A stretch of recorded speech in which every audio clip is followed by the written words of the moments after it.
ধরুন আপনার best friend একটি মেয়েকে ভালোবাসে। আপনার জোর দেওয়াতে সে অনেক কষ্ট করে বলে ফেলল মেয়েটিকে তার মনের কথা, এবং মেয়েটি যথারীতি জানালো যে ভিক্টোরিয়ার সামনে একদিন এলে তার প্রপোজালের উত্তরটা কি সে সেটা জানিয়ে দেবে। যথারীতি আপনার বন্ধু নির্দিষ্ট সময় এবং নির্দিষ্ট দিনে ভিক্টোরিয়ার সামনেও গেল, কিন্তু সে তারপর থেকে আর বাড়ি ফেরে না, খুন হয়ে যায় সে। এবং পরে মেয়েটিকে জেরা করে জানা যায় যে সে তার প্ল্যানটা ক্যান্সেল করে দিয়েছিল ফোন করে। এখন আপনি কি করবেন? নমস্কার, আমরা থ্রিল স্টুডিও। আমাদের আজকের গল্প খুনের সাক্ষী ভিক্টোরিয়া। গল্পটি নেওয়া হয়েছে গৌতম রায়ের লেখা ডিটেকটিভ নীলাঞ্জন ব্যানার্জি থেকে। গল্প পাঠে রয়েছে শুভ, শুভম, প্রীতম, রাজ চট্টোপাধ্যায়, বর্ণালী, দেবস্মিতা, প্রত্যুষা এবং আমি অপূর্ব। গল্পটি মন দিয়ে শুনুন। তবে হ্যাঁ, আমাদের চ্যানেলটিকে সাবস্ক্রাইব না করে থাকলে অবশ্যই করবেন। এরকম গোয়েন্দা গল্প আর অ্যাডভেঞ্চার গল্প আমরা প্রায়ই নিয়ে আসি। তাহলে আর বেশি দেরি না করে চলুন শুরু করা যাক। রোশন আর বৈভবীর আলাপটা হয়েছিল ভারী অদ্ভুতভাবে। সাধারণত এ ধরনের হঠাৎ আলাপ অনেক সময়ই হয়, কিন্তু সেগুলোর পরমায়ু খুব একটা বেশি দিনের হয় না। পথের আলাপ পথেই শেষ হয়ে যায়। মাধ্যমিক পরীক্ষা দেওয়ার পর রোশন আর ওর বুজুম ফ্রেন্ড নন্দন দুজনেই গিয়েছিল দার্জিলিং বেড়াতে। 10 দিনের অলস ভ্রমণ। দিন 5 দার্জিলিংয়ে কাটিয়ে রোশন হঠাৎ বলল যে এই নিয়ে তার প্রায় 7-8 বার এই পাহাড়টা দেখা হয়ে গেল। অগত্যা 5 দিন পর ওরা দুপুরের দিকে এসে পৌঁছল কালিম্পং। পাহাড়ি এক সুন্দর শহর। দার্জিলিংয়ের মতো এখানে কোনো গর্বিত উচ্ছলতা নেই, মনোরম বিস্তৃত চা বাগানও নেই, কিন্তু রয়েছে অপূর্ব স্নিগ্ধতা। পরিবেশও বেশ মধুর। ভিড় বেশি না থাকায় ওরা একটা সিঙ্গেল রুম পেয়ে গিয়েছিল। কাছেই একটা স্কটিশ মিশনারি স্কুল। প্রথম দিনই দুপুরে লাঞ্চ ছেড়ে বেরিয়ে পড়েছিল ওরা। নন্দনী বলল, কালিম্পং যখন এসেইছি, এখানে রবীন্দ্রনাথ এসে অনেকদিন থেকেও গিয়েছিলেন। রোশন বলল, হ্যাঁ জানি তো, চল আজ সেই বাড়িটাই প্রথম দেখব। কিন্তু কোথায় সেটা? আমার যতদূর জানা গৌরীপুর ভবন, চিত্রভানু। চিনি না, চল কাউকে জিজ্ঞেস করি। একজন স্থানীয় কাউকে জিজ্ঞাসা করতেই বলল যে আপনারা সেই বাড়ির সামনেই দাঁড়িয়ে রয়েছেন। নন্দন একটু ভাবুক প্রকৃতির। বাড়িটার দিকে তাকিয়ে থাকতে থাকতে ও বলেছিল, ভাবা যায় এই সেই বাড়ি, সারা পৃথিবীর এক সেরা মানুষ যার কলম থেকে অফুরন্ত মণিমুক্ত ছড়িয়ে আছে সারা দেশে, সারা পৃথিবীতে। আমার মনে হচ্ছে একবার বাড়িটা গিয়ে ছুঁয়ে দেখি। মানুষটাকে তো আর কোনোদিনও ছুঁতে পারবো না। আরও একটা ব্যাপার, আপনারা জানেন কি? বৈভবীর মুখে হাসিটা তখনও লেগেছিল। ও বলল, কি একটা জানার কথা বলছিলেন যেন? রবীন্দ্রনাথ ওনার জন্মদিন কবিতাটা এখান থেকেই টেলিফোনে আবৃত্তি করেছিলেন আকাশবাণীর জন্য। সালটা আমার মনে আছে, একটা বইয়ে পড়েছিলাম। 1345 সালের 25শে বৈশাখ, ওনার নিজের জন্মদিনে। আপনি বাঙালি? কেন? আমার নাকটা একটু চাপা বলে কি আমাকে ভুটানি মনে হচ্ছে? আপনার নাক যদি চাপা হয় তাহলে তো আমাদের নাকের ওপর দিয়ে মোটর গাড়ি চলে গেছে। আপনি এখানে মানে বেড়াতে এসেছেন? সঙ্গে তো আর কাউকে দেখছি না। আমি তো একটা সহজ প্রশ্ন করেছি, এতে হাসার ব্যাপারটা কি ঘটলো? এই প্রথমবার কেউ আমার সঙ্গে আপনি বলে কথা বলল। কেন, একদিন কি তুই তোকারি করতো? হ্যাঁ, তাও বলতে পারেন। এখানে একটা মিশনারিতে আমি পড়ি। ওখানে তুই, তুমি, আপনির এগুলোর কোনো ভেদাভেদি নেই। ইউ, ব্যাস ওটাই একটা শব্দ। এটা দিয়েই সব কিছু বোঝানো হয়ে যায়। আপনি আজ্ঞের কোনো ব্যাপারই নেই। ফাদারকেও বলি ইউ, মেয়েকেও বলি ইউ, আবার ক্লাসমেটকেও বলি ইউ। তার মানে আপনি, স্যার তুমি এখানে বেড়াতে না পড়তে এসেছো? Yes sir. আপনারা নিশ্চয়ই বেড়াতে? হ্যাঁ, বেড়াতে, কলকাতা থেকে। তবে আপনি নয়, আর এবার থেকে তুমি। আমরা এবার মাধ্যমিক দিয়েছি। কিন্তু এত তাড়াতাড়ি কি তুমি বলাটা শোভন হবে? আমরা তো অ্যাজ ইট ইজ বলে দিলাম। থাকবেও কথা, রবীন্দ্রনাথ সম্বন্ধে তুমি এত কিছু জানলে কি করে সেটা আগে বলো তো। আরও অনেক কিছু জানি, অবশ্য সেসব সিলেবাসের বাইরে। তার মানে তুমি বিদ্যের জাহাজ হতে চাও, তাই তো? একেবারেই ফাঁকিবাজ নও। কি যে বলছো তোমরা? আমার মিস বলেন যদি ফাঁকিবাজদের নিয়ে কোনো কম্পিটিশন হয়, আমি নাকি ওখানে হাইয়েস্ট মার্ক পাবো। আমাদের আলাপ 10 মিনিটেরও হয়নি, কিন্তু এই অল্প সময়ের মধ্যেই আমরা আপনি থেকে তুমিতে নেমে এসেছি। এটা জলবায়ুর গুণ। বাইরে এলে মনের সংকীর্ণতা অনেক কমে যায়। আচ্ছা, এইবার কি নিজের নাম আর পরিচয়টা বলা বলি করে নিলে হতো না? আপত্তি তো নেই কারোর? No, not at all. দূরের পাহাড়ের গায়ে ক্রম নিষ্প্রভ হয়ে আসা রশ্মির দিকে তাকিয়ে বলে, আই অ্যাম বৈভবী মিত্র। সামনের বছরে জুনিয়র কেমব্রিজ দেব। এখানে একটা স্কটিশ মিশনারিতে পড়ি। উড ইউ মাইন্ড তোমাদের নামগুলো কি জানতে পারি? Of course, I am Roshan Banerjee. আমার বাবা একজন অ্যাটর্নি। ইচ্ছে আছে গ্র্যাজুয়েশনের পর ল পড়ব। মানে আমার বাবারই ইচ্ছে, তাই আর কি। আর তুমি? আমি নন্দন মুখার্জি। রোশানের মতো আমারও তো হাই ফাই পরিচয় নেই। আমি একজন ব্যাংক অফিসারের ছেলে। ইচ্ছে আছে কম্পিউটারের সায়েন্স নিয়ে পড়ার। আর তুমি, মানে তোমার পরিচয় কি? আমার বাবা একজন বিজনেসম্যান। খুব ছোট অবস্থা থেকেই তিনি একটা ব্যবসা দাঁড় করিয়েছেন। এখন মোটামুটি সচ্ছল অবস্থা। বাবার একমাত্র মেয়ে, খুব দুষ্টু ছিলাম তো, তাই কালিম্পংয়ের নির্জনে চালান। হাঁটতে হাঁটতে ওরা খানিকটা এগিয়ে গিয়েছিল। হঠাৎ বৈভবী বলে, আজ এখানে তোমরা আমার গেস্ট, মানবে তো? বেশ, মানলাম। তাহলে চলো মোমো খাই। মোমোটা এখানে কিন্তু বেশ ভালো বানায়, কলকাতার চেয়ে খুব ভালো। তাহলে কফিটা আমিই খাওয়াবো। বেশ ভালো। কফি খেতে খেতে বৈভবী জিজ্ঞাসা করলো, তোমরা এখানে কদিন আছো? 3 দিন। 4 দিনের দিন সমতলে নেমে যাব। আর কোনোদিনও দেখা হবে কিনা জানি না। আসলে তোমাদের দুই বন্ধুকে দেখে আরও বেশি কলকাতার ছেলে বলে আমার বিকেলটা গ্যাজানি দিতে বেশ ভালো কাটলো। তেমন কোনো সুযোগ সুবিধা তো পাওয়া যায় না। ফিরে গিয়ে ভুলে যাবে না তো? না না, একেবারেই ইচ্ছা নেই। এমন একটা মিষ্টি মেয়ে, তার সহজ সরল কথাবার্তা, কোথাও কোনো অপরিচয়ের মহড়া নেই। আমার তো বাবু বেশ লাগছে। হয়তো তোমার মুখটাই মনে করতে করতে কলকাতায় ফিরে যাব। দেখো বাবা, আমার প্রেমে টেমে পড়ে যেও না যেন। কিছু বলা যায় না। আচ্ছা, তোমার মোবাইল নাম্বারটা দাও তো। সত্যি প্রেম করবে নাকি? সেটা পরেই বুঝতে পারবে। তখন কিন্তু নিরাশ হতে হবে। কেন? কোনো প্রতিদ্বন্দ্বী? এখানকার একটা ছেলে। থাক, বাদ দাও তো সব কথা। তোলো নাম্বার, নাম্বার দিয়ে বলল, সেভ করে নাও। কলকাতায় গিয়ে ভুলে না গেলে রিং ব্যাক করো। একটা মেয়ের মধ্যে কিছু একটা থাকে, খুব তাড়াতাড়ি তারা মনের মধ্যে জলচ্ছবি হয়ে যায়। রোশনের বোধহয় তাই হলো। নন্দনকে সমানে লক্ষ্য করে যাচ্ছিল। ট্রেনের নিজেদের জায়গায় বসে রোশন হঠাৎই কেমন যেন একটা আনমনা হয়ে যাচ্ছিল। নন্দন মিটিমিটি হাসতে হাসতে জিজ্ঞাসা করেছিল, পড়েছিস তো? মানে? গড্ডায়। হ্যাঁ, একটু ভাবা ছেড়ে। কিছুই জানলি না, শুনলি না। 1 ঘন্টারও আলাপ কিনা সন্দেহ। তোর তো এরকম বাতিক ছিল না। বোকামি করিস না। আজ তোর এখন এরকম মনে হচ্ছে। কলকাতা ফিরলেই আর তোর ফোন করার কথাই মনে পড়বে না।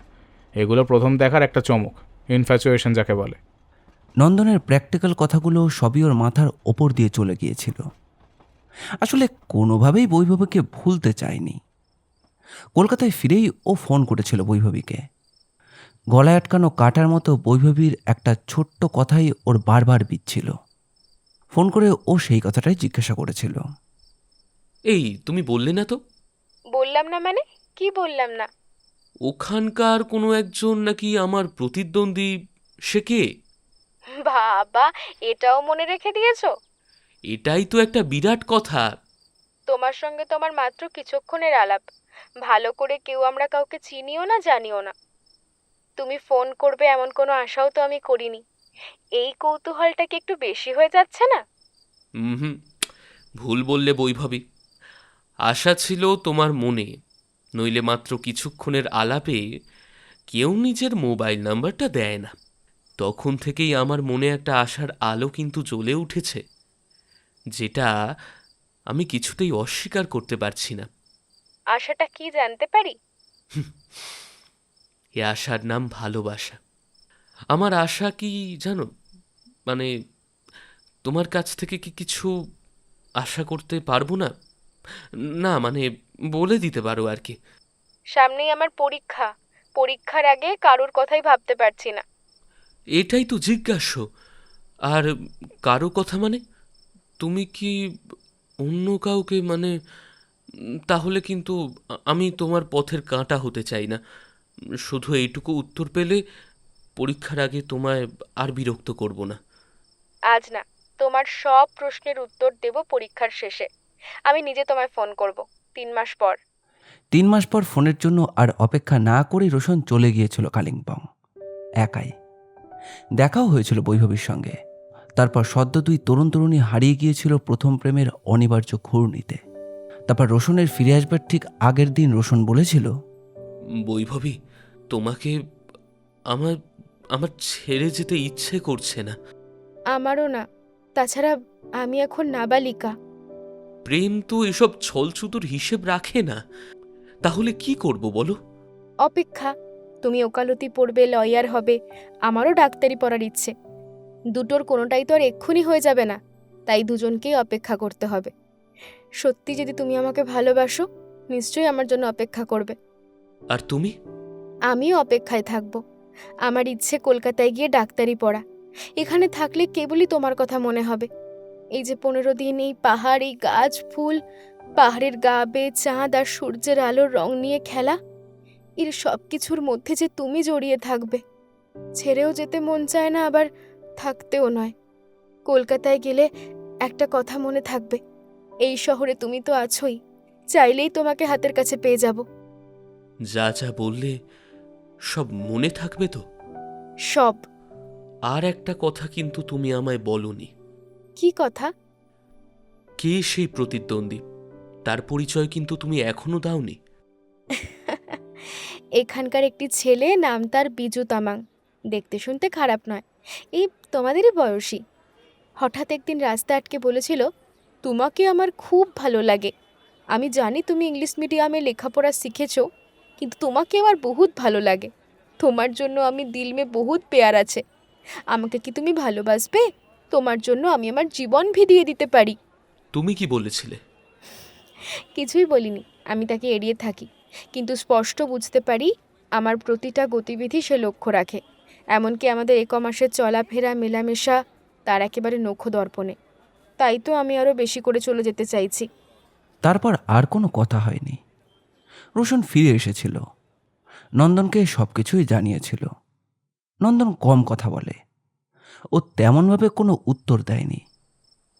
বৈভবী তোকে একটা কথা ঠিকই বলেছিল, প্রেমের হাঁক পাক করার কোনো জায়গা নেই। অপেক্ষা, অপেক্ষাই করতে হয়। তোদের ভালোবাসায় যদি কোনো ফাঁক না থেকে থাকে, তাহলে একদিন নিশ্চয়ই বৈভবী তোর জীবনে আসবে, দেখিস। তারপর কেটে গেছে অনেকগুলো বছর, 7-7টা বছর। অপেক্ষারও তো একটা শেষ থাকে। বৈভবী বলেছিল যে পরীক্ষার পর ও নিজেই ফোন করবে। না, বৈভবীর আর কোনো ফোন আসেনি। এমনকি যতবারই ওই নম্বরে ফোন করেছে, নো আনসারই স্ক্রিনে ফুটে উঠেছে। বৈভবীর কলকাতার বাড়িও চিনত না, তার কোনো ঠিকানাও ওর জানা ছিল না। মিশনারিতেও খবর নিয়েছিল। ওখানে প্রিন্সিপাল জানিয়েছেন যে পরীক্ষা কমপ্লিট না করেই হঠাৎ একদিন বৈভবী স্কুল ছেড়ে চলে গিয়েছে। ওর বাড়িতে চিঠি পাঠিয়েও কোনো উত্তর আসেনি। গাড়ি চালাতে চালাতে রোশন মাঝে মধ্যেই আনমনা হয়ে পড়ে। দেখতে দেখতে 7-7টা বছর কখন যেন জীবন থেকে সরে গেছে। সে জানে না যে তার এই একান্ত ভালোবাসার মেয়েটি আজ কোথায়।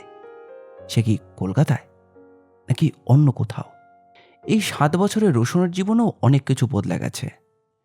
ভালোভাবে ল পাশ করবার পর বাবার দৌলতে বেশ কিছু মক্কেলও জুটেছে। রোশনের বাবা রুবেন মিত্র কলকাতা শহরের এক নামী অ্যাটর্নি। তার পসার ভালো। নিজের প্র্যাকটিস ছাড়াও তিনি এক ধনী ব্যবসায়ী লিগ্যাল অ্যাডভাইজার হিসেবেও যুক্ত ছিলেন। বালিগঞ্জ সার্কুলার রোডে একটি বড়সড় বাড়ির মালিক তিনি। বাড়িটা তিনি নিজের হাতে তৈরি করেননি, কিন্তু একদিন দেখা গেল অদ্ভুত উপায়ে সেই বাড়ির মালিক হয়ে গেছেন তিনি। অবশ্য এই রহস্য নিয়ে তেমন কেউ মাথা ঘামায় না।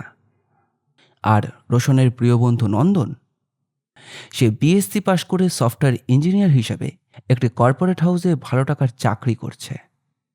দুজনে যে যাই করুক, বন্ধুত্বটা কিন্তু আজও অম্লান। হঠাৎ মেট্রোর সামনে এসে রোশনের ভূত দেখার মতো চমক।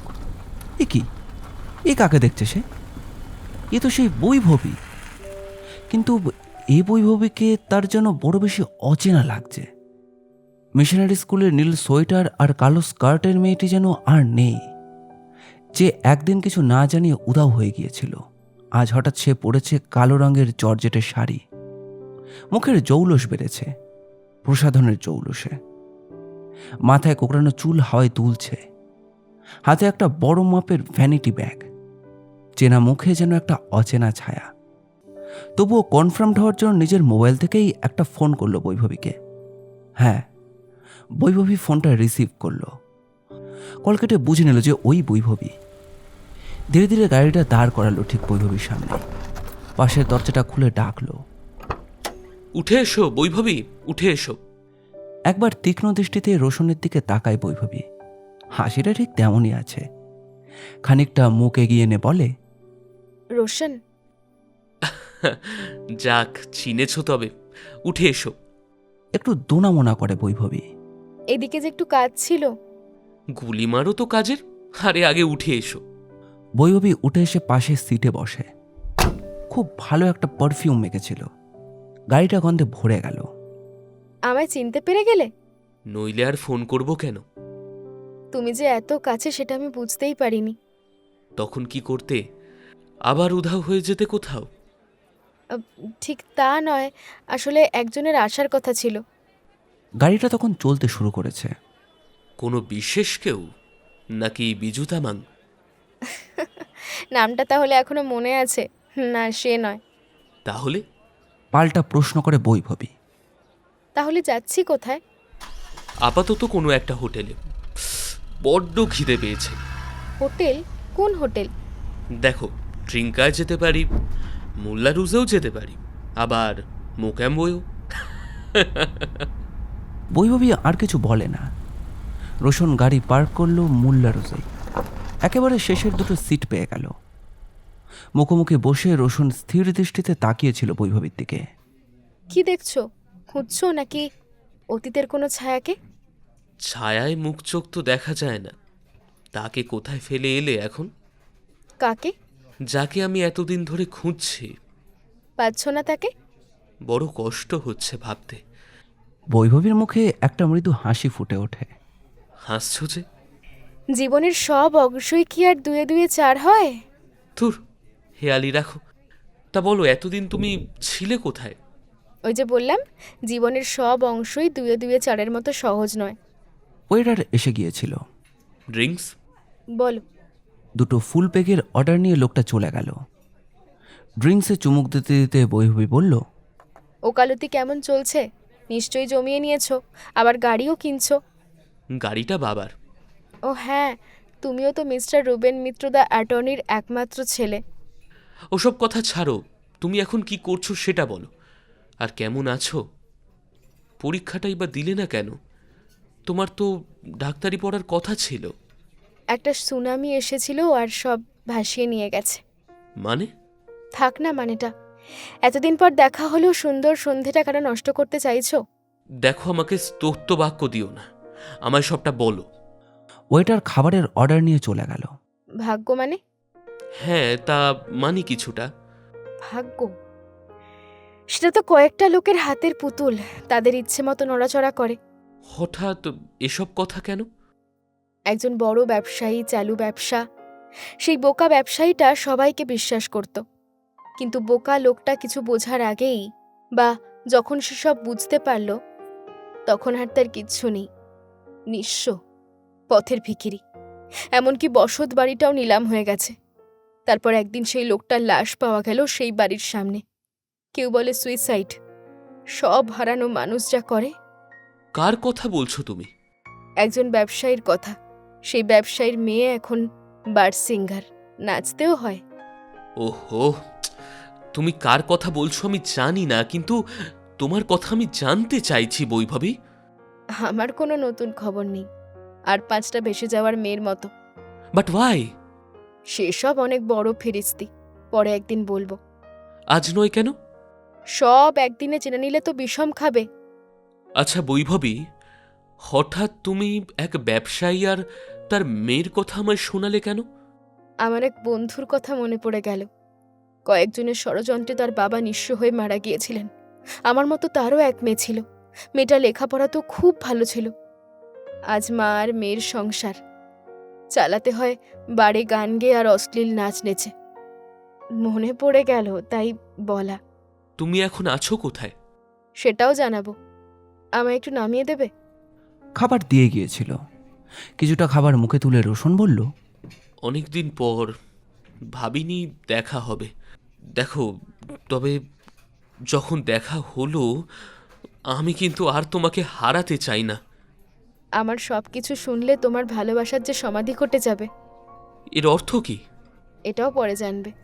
কেন আমায় গোলক ধাঁধায় ফেলছো বৈভবী? বলো না, নিজেকে খুলে ধরো আমার সামনে।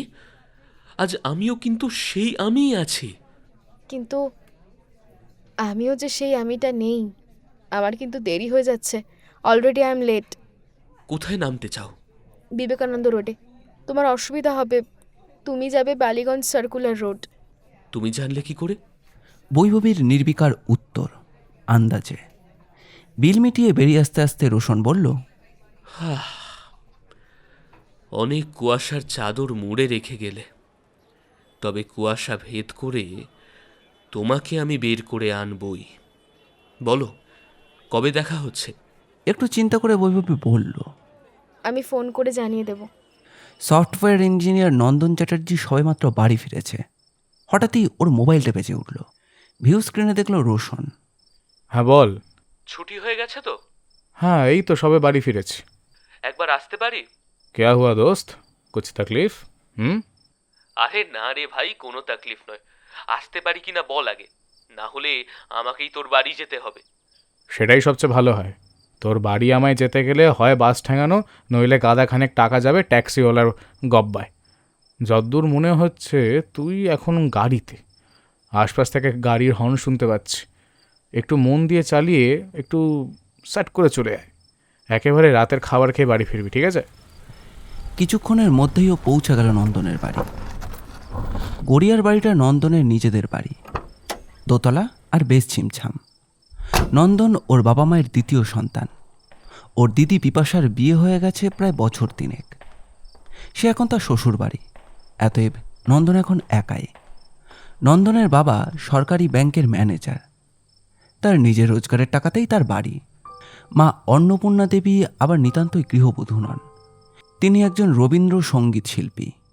ছোটোখাটো অনুষ্ঠানে গান গেয়ে থাকেন। নিজের লেখা নিজের সুরে এদিক ওদিক গান গাইতে গিয়ে একটা নিট ফলশ্রুতি কস্তুরীর প্রেম। কস্তুরীর পাড়ারই মেয়ে। আসতো নন্দনের মায়ের কাছে রবীন্দ্রসঙ্গীতের তালিম নিতে। তারপরে উভয়ের প্রেম। সুন্দরী এবং শিক্ষিতা ব্যানার্জি পরিবারের মেয়েকে চ্যাটার্জি পরিবার বেশ ভালোভাবেই মেনে নিয়েছিলেন পুত্রবধূ হিসাবে। কিন্তু নন্দন চট করে শোলার টোপরটা মাথায় তুলতে রাজি হয়নি। একটাই কারণ, প্রিয় বন্ধু রোশন মিত্র এখন এক অলিক প্রেমের স্বপ্নে মশগুল। নন্দন অনেকবারই বলেছে, রোশন, তুই একটা বিরাট ভুলের খেলায় মেতে আছিস। এ হয় না তো হতেও পারবে না। তুই শুধু জানিস ওই মেয়ের নাম বৈভবী, তার আর কিছু জানিস না।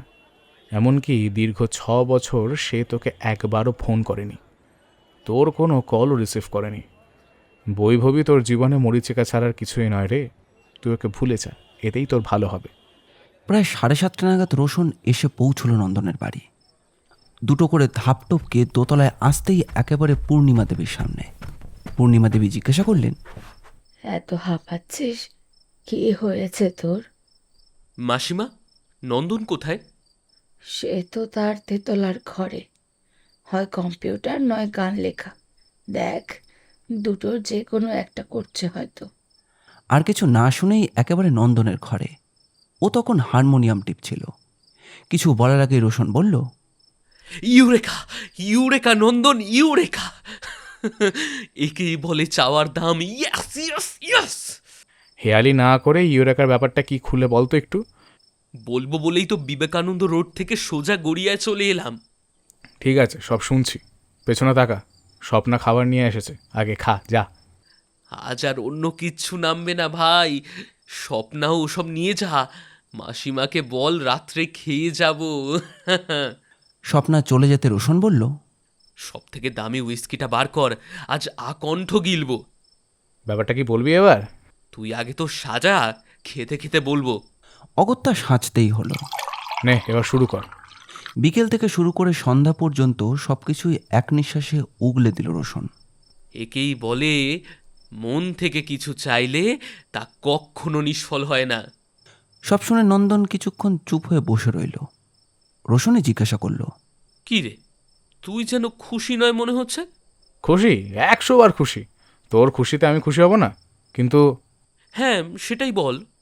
একটা মেয়ে, তার প্রায় কিছুই তুই জানিস না। প্রায় 6 বছর সে তোর সঙ্গে কোনো যোগাযোগ করেনি। হঠাৎ দেখা হতেই পারে, কিন্তু অনেক কিছুই সে তোর কাছে বলেনি। কি বলেনি? কেন সে পরীক্ষা দিল না? বলল একটা সুনামিতে সব কিছু এলোমেলো হয়ে গেছে। তারপর সে একটা অজানা ব্যবসায়ের গল্প শোনালো, যেটা শোনবার কোনো দরকারই কিন্তু ছিল না। তারপর তুই প্রয়োজনীয় যা কিছু জানতে চেয়েছিস সবই সে তোকে পরে জানাবে বলেছে। কিন্তু সে কোথায় থাকে সেটাও যেন একটা রহস্যময়, কিছু অজানা রয়ে যাচ্ছে। আচ্ছা, তোর কি মনে হয়, ও কি অন্য কোনোভাবে কোনো কারোর সঙ্গে ইনভলভড, নাকি ওর জীবনে অন্য কোনো ডিজাস্টার ঘটেছে? ঠিক আছে, আমি ওর শেষ দেখে ছাড়বো। তুই যদি জানতে পারিস বৈভবী অন্য কোনো ছেলেকে ভালোবাসে যার জন্য তোকে এড়িয়ে যাচ্ছে, তুই কি করবি? হ্যাঁ, সেখানে তো আমার কিছু করার নেই। একটা মেয়ে কোনোদিনও আমার সঙ্গে সামান্য হলেও জড়িয়ে গিয়েছিল, তারপর 6টা বছর কারোর সঙ্গে কোনো দেখা নেই কারোর, এমনকি ফোনেও কোনো কথা হয় না। এই বয়সে তার জীবনে হঠাৎ অন্য কোনো ছেলে চলে আসতেই পারে, সেটা একেবারে অস্বাভাবিক নয়। এটা আমারও হতে পারত। অর্থাৎ? হ্যাঁ, যদি তাই হয় আমি সবটা ভুলে যাওয়ার চেষ্টা করব। দেখ, জোর করে তো ভালোবাসা যায় না, তাই না? আর ভালোবাসা পাওয়াও যায় না। তবে একটা দাগ তো থেকেই যাবে আমার। আমি কি ওর সঙ্গে দেখা করব? যে তোকে মুখ ফুটে বলতে পারছে না, হয়তো সেটা আমার কাছে বলবে। না রে, সেটা খুবই ছেলে মানুষই ব্যাপার হবে। Let me face alone. আমার সামনেই তাকে বলতে হবে যে সে অন্য কাউকে ভালোবাসে কিনা। সেটাই তো স্পোর্টিং হবে, তাই না? ঠিক আছে, যা তুই ভালো বুঝিস। তোর জন্য কিন্তু তোর বাবা মা এবং আমার মা পাত্রী খুঁজছেন।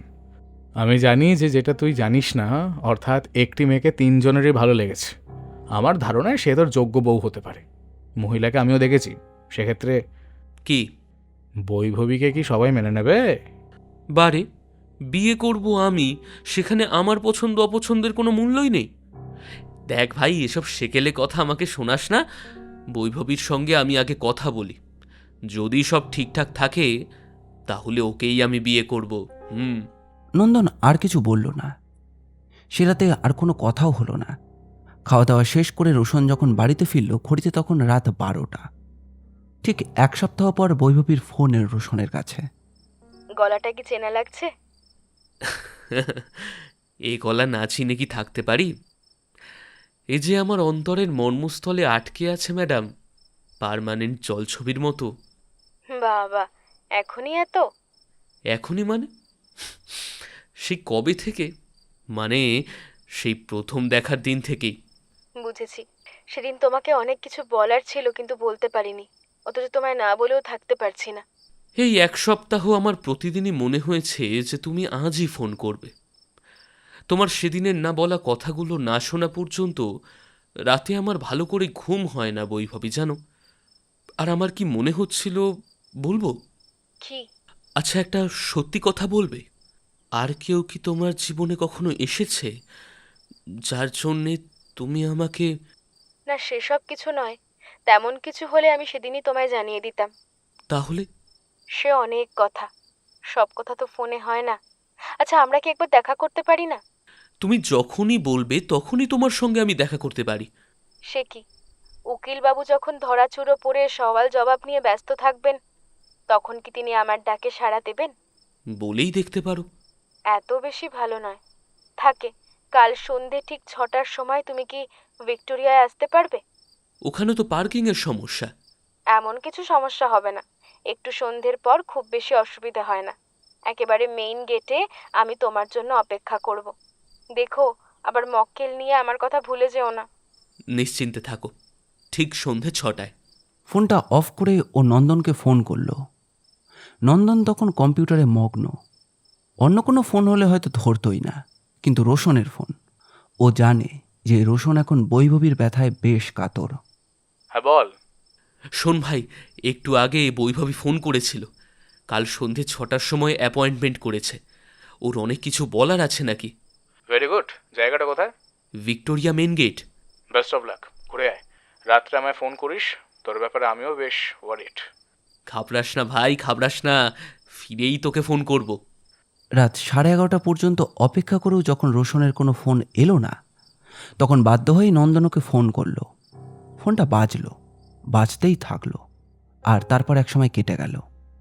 স্ক্রিনে লেখা নো আনসার। নন্দনের ভ্রুটা কোঁচকালো। তারপর আবার ফোন। রোশন ফোন ধরবে না, এরকম আবার হয় নাকি? আবার ট্রাই করলো, এবারেও তাই। আরও দুবার ফোন করার পর নন্দন চিন্তায় পড়ল। এমনটা তো কখনো হতে দেখেনি। তবে কি অন্য কিছু? বৈভবকে নিয়ে অন্য কোথাও চলে গেল নাকি? না, সেটাও তো হবার নয়। রোশন অত্যন্ত ভদ্র ছেলে। কোন রকম দুষ্কর্ম করা ওর পক্ষে একেবারেই সম্ভব নয়। তার উপর বৈভবীর ওপর তার প্রচুর দুর্বলতা। ওকেও ভালোবাসে। সে ভালোবাসা বিয়ের মণ্ডপ পর্যন্ত টেনে নিয়ে যেতে চায়। সে মেয়েকে কোনো হোটেলে নিয়ে গিয়ে তোলা, আর যাই হোক, রোশনের পক্ষে তা সম্ভব নয়। তবে কি বৈভবীর সঙ্গে কথাবার্তা হবার পর বিগলিত চিত্রে বাড়িতে ফিরে শুয়ে শুয়ে তার চিন্তাতে এতই বিভোর যে প্রিয় বন্ধুটার ফোন তোলার মানসিকতাও সে হারিয়ে ফেলেছে? রোশনের ল্যান্ডলাইনে ফোন করল। ধরলেন রুবেন মিত্র নিজেই। মেসোমশাই, আমি নন্দন বলছি। রোশনকে একবার দেবেন? বারবার ওর মোবাইলে ফোন করছি, নো রিপ্লাই। সে কি? হ্যাঁ, রোশন তোমাদের বাড়ি যায়নি? হ্যাঁ, এই এতক্ষণ ফিরছে না দেখে আমি ভাবলাম একমাত্র তোমাদের বাড়ি না গেলে ও তো অন্য কোথাও যাবে না। আমি আমি তো সেটাই ভেবে আছি। নন্দন সহসা চুপ করে যায়। হ্যাঁ, কি হলো নন্দন? চুপ কেন? ও কোথায় যাচ্ছে বা গেছে তোমায় বলে যায়নি? নন্দন তখনও চুপ। ও, উত্তর দিচ্ছ না কেন? তোমাকে না বলে ও তো কোথাও যায় না। বন্ধু বলতে ওর যা কিছু সে তো তুমি।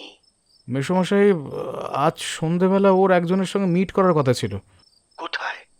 ওই ভিক্টোরিয়া মেমোরিয়ালের মেন গেটে 6:30। তুমি জানতে? যাবার সময় আমায় সেটাই বলে গিয়েছিল। কেন?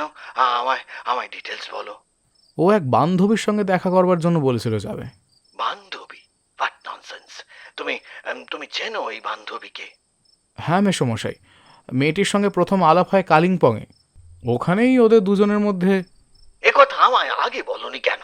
তার উপর তুমি যখন জানো ওর জন্য আমরা একটি মেয়েকে সিলেক্ট করেছি এবং তোমার সাক্ষাৎই, তা সত্ত্বেও ওহ! এসব কথা পরে আলোচনা করলেও চলবে, কিন্তু এই মুহূর্তে আমাদের জানা দরকার রোশন কোথায়। তুমি তুমি কি করতে চাইছো? ব্যাপারটা আমার ঠিক ভালো লাগছে না। যদি পুলিশে ইনফর্ম করা যায়। সেটা তো আছেই। তার আগে বলো, মেয়েটিকে তুমি চিনতে? ওই কালিম্পংয়েই আমাদের দুজনের সঙ্গে ওর আলাপ হয়। ওখানেই এক স্কটিশ মিশনারিতেও পড়তো। ভারী সুন্দরী মেয়ে। রোশন ওর প্রতি আকৃষ্ট হয়। পরবর্তীকালে ও একাই কালিম্পংয়ে গিয়েছিল প্রায় 15 দিনের জন্য। তারপর থেকে ওদের মধ্যে একটা অ্যাফেয়ার্স তৈরি হয়ে যায়। রোশন ওকে খুব ভালোবেসে ফেলেছিল। রোশনের মুখে আমি শুনেছি যে কোনো কারণেই হোক মেয়েটি জুনিয়র কেমব্রিজ দেওয়া হয়নি, এবং ওদের মধ্যে 6 বছর কোনো যোগাযোগও ছিল না। তারপর হঠাৎই রোশনের সঙ্গে কলকাতায় বৈভবীর সঙ্গে দেখা। মেয়েটির নাম বললে? বৈভবী? বৈভবী কি? আগে ব্যানার্জি। বাবার নাম? থাকে কোথায়? ওর নাম ছাড়া আর কিছু আমার জানা নেই। ওয়ার্থলেস। যেমন তুমি তেমনি তোমার বন্ধু। ঠিক আছে, ঠিক আছে, এখন এখন রাখো। আমি আমি আমি দেখছি কি করা যায়। ফোন নামিয়ে রেখে সঙ্গে সঙ্গে থানায় ফোন করলেন। নিজের পরিচয় দিতেই অফিসার বললেন, আপনি কোনো চিন্তা করবেন না স্যার, আমরা এক্ষুনি অনুসন্ধান শুরু করছি। ভিক্টোরিয়ার দিকে গিয়েছিল বলছেন? হ্যাঁ। পরের দিন সকালেই ভিক্টোরিয়া কম্পাউন্ডের মধ্যেই পাওয়া গেল রোশনের মৃতদেহ। ডান দিকের রগে পয়েন্ট ব্ল্যাঙ্ক রেঞ্জ থেকে গুলি করা হয়েছে। সঙ্গে সঙ্গেই মৃত্যু ঘটে। খবরটা মিত্র বাড়িতে পৌঁছানোর পর যা ঘটার সে সবই শুরু হয়ে গেল। কিন্তু রুবেন মিত্র শহরের ঝানু অ্যাটর্নি, সঙ্গে সঙ্গে ছুটলেন মর্গে। বডি ততক্ষণ পৌঁছে গেছে পুলিশের মর্গে। সঙ্গে নন্দনও ছিল। দুজনেই শনাক্ত করল যে বডিটা রোশনেরই। নন্দন কান্নায় ভেঙে পড়ল। কিন্তু রুবেন মিত্র শান্ত মনের মানুষ। লোকাল পুলিশের ওপর ভরসা না রেখে ফোন করলেন নীলাঞ্জন ব্যানার্জিকে। নীল কেসটাকে না সরিয়ে রেখে দুজনকে ডেকে পাঠালেন, রুবেন মিত্র আর নন্দন চ্যাটার্জি। নীল আর 5টা খুন খারাপির কেসের মতো এটাকে সরিয়ে রাখল না। যতই হোক, একজন লয়ারের ছেলে এবং নিহত ব্যক্তিটিও একজন ল প্র্যাকটিশনার। নীলই প্রথম প্রশ্ন করল নন্দনকে। টোটাল ব্যাপারটাই তাহলে আপনি জানতেন? হ্যাঁ, ও সেদিন ভিক্টোরিয়ায় বৈভবী ব্যানার্জির সঙ্গে দেখা করার জন্য ওখানে গিয়েছিল। সম্পর্কটা কি প্রেমিক প্রেমিকার? দীর্ঘ 6 বছর পর ওদের দেখা হয়। মেয়েটির কোনো প্রবলেম ছিল, যার জন্য রোশনের বক্তব্য অনুযায়ী মেয়েটাকে আগের মতো খুব ফ্রি দেখায়নি। মনে হয় ডিস্টার্ব ছিল। আপনি জানলেন কিভাবে? রোশানই বলেছিল। রোশনের একটা সন্দেহের ছোট্ট কাঁটা মনের মধ্যে ছিল। সেটা কি? ওর একটা আলগা ধরা ধারণা হয়েছিল বৈভবীর হয়তো আদারওয়াইজ কোনো ইনভলভমেন্ট থাকলেও থাকতে পারে, আর সেই জন্য বৈভবীকে পুরোপুরি জানার জন্যে আরও বেশি করে সেদিন তার যাওয়া। তারপর সবটাই আপনাদের কাছে ধোয়া? হ্যাঁ স্যার, আমি ওকে অনেকবার ডিসকারেজ করেছিলাম, কারণ বাড়িতে ওর জন্য মেয়ে দেখা হচ্ছিল। বাড়ির সবাই মেয়েটিকে পছন্দও করেছিল, সুন্দরী শিক্ষিতা মেয়ে। বলেছিলাম, বুনো হাঁসের পেছনে ছুটিস না, যার কিছুই জানিস না তার সঙ্গে এতটা ক্লোজ হওয়ার আগে ভালো করে তোকে জান, তাকে বোঝ। কিন্তু নাম বললেন বৈভবী ব্যানার্জি, বাড়ি? জানি না স্যার, এমনকি রোশানও জানে বলে মনে হয় না। তাহলে আমি জানতে পারতাম। এতক্ষণ রুবেন মিত্র চুপ করে বসেছিলেন। হঠাৎ জিজ্ঞাসা করলেন, আপনার কি ধারণা মেয়েটি এ কাজ করতে পারে? মোটিভ? বড় কোনো মোটিভ না থাকলে তো কেউই প্রেমিকের রগে গুলি ঠেকায় না। আদপেই কি কোনো প্রেম ছিল? আপনি জানলেন কি করে ওদের মধ্যে কোনো প্রেম ছিল না? তাহলে তাহলে আর কি এমনভাবে ডেকে নিয়ে গিয়ে খুন করতে পারে? পারে পারে, অনেক কিছুই পারে। এমনও তো হতে পারে জায়গাটা একটু নির্জন হয়ে যায়। ওই জায়গায় যারা পিকনিক করতে আসে তারা সন্ধ্যার আগেই পাত্তারি গুটোয়। হতে পারে দুটো ছেলে মেয়েকে প্রায় নির্জনে বসে থাকতে দেখে কিছু হুলিগ্যান ওদেরকে ঘিরে ফেলেছিল। রোশনবাবু হয়তো বাধা দিতে গিয়েছিলেন, সেই কারণে হত্যা। বাট মেয়েটি কোথায়? হ্যাঁ হ্যাঁ স্যার, সেই মেয়েটিকেই তো আগে খুঁজে বার করা দরকার। হয়তো অনেক কিছু খবর ওর কাছ থেকে পাওয়া যাবে। মোবাইল নাম্বারটা জানা আছে মেয়েটির? আছে স্যার আমার কাছে, হ্যাঁ, রোশনের মোবাইলে আছে। হ্যাঁ, আমরা সেটাই দেখছি। রোশনবাবুর মোবাইলটাও পাওয়া গেছে। ইনকামিং, বিশেষ করে লাস্ট কলটা সার্চ করলেও অনেক কিছুই জানা যাবে। মিস্টার মিত্র, আপনি এখন বাড়ি যান। জানি আপনি খুবই শোকস্তব্ধ। ওই ওই তো আমার একমাত্র ছেলে। আমি বুঝতে পারছি। Let us try. আমাদের উপর একটু ভরসা রাখুন। লোকাল থানাকেও একটা ইনস্ট্রাকশন দেওয়ার সেটা দিয়ে দেবো। কেসটা আমরা নেগলেক্ট করছি না, বিশেষ করে আপনি যখন আমার কাছে এসেছেন। লোকাল থানার ওসি মিলন মুখার্জি রোশনের মোবাইল চেক করে দেখলেন লাস্ট কল এসেছে বৈভবীর ফোন থেকে। সরাসরি ফোন করলেন উনি বৈভবীকে। ফোন ধরে বৈভবী বলল, কে বলছেন? ময়দান থানার ওসি মিলন মুখার্জি। থানা কেন? একটি বিশেষ প্রয়োজনে আপনাকে থানায় আসতে হবে একবার। কিন্তু কেন? আপনি আসুন, এলেই সব জানতে পারবেন। দুপুরের দিকে বৈভবী পৌঁছে গেল ময়দান থানায়। মিলন মুখার্জি একবার মুখ তুলে দেখলেন বৈভবীকে। নিঃসন্দেহে এক সুন্দরী যুবতী। বসতে বসতে বৈভবী বলল, এবার বলবেন এরকম জরুরি তলব কেন? এ মাসের 15 তারিখে ময়দানে এক যুবকের গুলিবিদ্ধ দেহ পাওয়া যায়। তার নাম রোশন মিত্র। চেনেন তাকে? হ্যাঁ, চিনি তো। সেদিনই বিকেলে আপনার ফোন থেকে রোশনবাবুর কাছে একটা ফোন যায়। স্বীকার করেন? হ্যাঁ, আমি ওকে ফোন করেছিলাম। মিট করবার জন্য? না, আমার যাওয়ার কথা ছিল, কিন্তু বিশেষ দরকারে যেতে পারবো না বলে অ্যাপয়েন্টমেন্টটা ক্যান্সেল করি, সেটা জানবার জন্যই ফোন করা। অথচ নির্দিষ্ট জায়গায় তো রোশনবাবু গিয়েছিলেন। জায়গাটা ভিক্টোরিয়া কম্পাউন্ডের মধ্যেই ছিল, তাই না? আমি ওকে যেতে মানা করা সত্ত্বেও যদি ও সেখানে গিয়ে থাকে তাহলে তো আমার কিছু করার থাকে না। বলতে আপত্তি না থাকলে বলবেন। অ্যাপয়েন্টমেন্টটা তো আপনিই করিয়েছিলেন, কারণ রোশনবাবুর কল লগ দেখাচ্ছে যে সকাল 9:30টায় আপনি রোশনবাবুকে ফোন করেছিলেন, তাই তো? হ্যাঁ। তারপর কিন্তু রোশনবাবুর ফোনে দেখাচ্ছে না যে আপনার ফোন থেকে ওই ফোনে কোনো ফোন গিয়েছিল, অর্থাৎ আপনি যে অ্যাপয়েন্টমেন্টটা ক্যান্সেল করেছেন তার কোনো প্রমাণ নেই। আমি মিথ্যে বলছি না। আমার ফোনের ব্যালেন্স ছিল না বলে আমি বার থেকে ফোন করি ল্যান্ডলাইন মারফত। তার মানে আমি একজন বার সিঙ্গার অ্যান্ড বার ডান্সার। এইটা কি রোশনবাবু জানতেন? না, আর সেটা জানানোর জন্যই ওকে আমি ভিক্টোরিয়ায় ডেকে পাঠাই। গেলেন না কেন? হঠাৎ একজন অনুপস্থিত থাকার জন্যে বেলা 4টের সময় আমার হোটেল ম্যানেজার আমায় ফোন করে জানায় সেদিন আমাকে পারফর্ম করতে হবে। Kindly your mobile please. এটা মোটামুটি 2 দিনের জন্য আমাদের কাছে থাকবে। আমার যে খুব অসুবিধে হবে, কারণ আমাদের লাইনে মোবাইলটা মাস্ট। অন্য কোনো উপায় নেই ম্যাডাম, আপনি অন্য কিছু একটা ব্যবস্থা করে নিন। আচ্ছা, এবার বলুন তো, রোশনবাবুর সঙ্গে আপনার আলাপ তো বেশ অনেক দিনের, তাই তো? না, মাঝে 6 বছর আমাদের কোনো যোগাযোগ ছিল না। কেন সেটা বলতে পারবেন? ও পিরিয়ডটা ছিল আমার জীবনের একটা ডার্ক পিরিয়ড। সে সময় আমি কারোর সঙ্গে যোগাযোগ করতে পারিনি। আচ্ছা, এই সম্বন্ধে কিছুই কি জানানো যাবে না? সরি। আচ্ছা, রোশনবাবুকে কে খুন করতে পারে এ বিষয়ে আপনার কোনো ধারণা আছে? No sir. ওনার কোনো রাইভেল, অথবা আপনার দিক থেকে কোনো কারণে রোশনবাবুর সঙ্গে ব্রেক অফ? রাইভাল সম্পর্কে কোনো আইডিয়া নেই। তাছাড়া আমাদের মধ্যে কোনো ব্রেকআপও হয়নি। সেদিন, মানে যেদিন রোশনবাবু খুন হন, আপনি বললেন যে আপনি সেদিন বারে পারফরমেন্সে এনগেজড ছিলেন। আচ্ছা, তা কটা থেকে কটা পর্যন্ত আপনার ডিউটি ছিল? 2টো থেকে রাত্রি 12টা পর্যন্ত আমি হোটেল মিরান্ডাতেই ছিলাম। ডান্স শো করেছি। ম্যানেজারবাবু তার সাক্ষ্য আছেন। আপনারা খবর নিয়ে জানতে পারেন। ওসি মিস্টার মুখার্জি চুপ করে বসে কিছুক্ষণ চিন্তা করলেন, তারপর বললেন, আপনার সঙ্গে কে থাকেন? আমার মা। আপনি কালিম্পং ছেড়ে কলকাতায় ফিরেছেন কতদিন আগে? প্রায় 6 বছর। রোশনবাবুর সঙ্গে আপনার অ্যাফেয়ার তো তারও আগে থেকে। তা কলকাতায় এসে তার সঙ্গে যোগাযোগ করেননি কেন? I was then very much disturbed. সেই গভীর সংকট থেকে কোনোদিনও বেরিয়ে আসতে পারবো বলে আমার কোনো নিশ্চয়তা ছিল না। এখন আপনি ওকে? হোটেল জবটা না পেলে কি করতাম তা আমি এখনও ঠিক বলে উঠতে পারবো না। ইট gave me a chance to survive.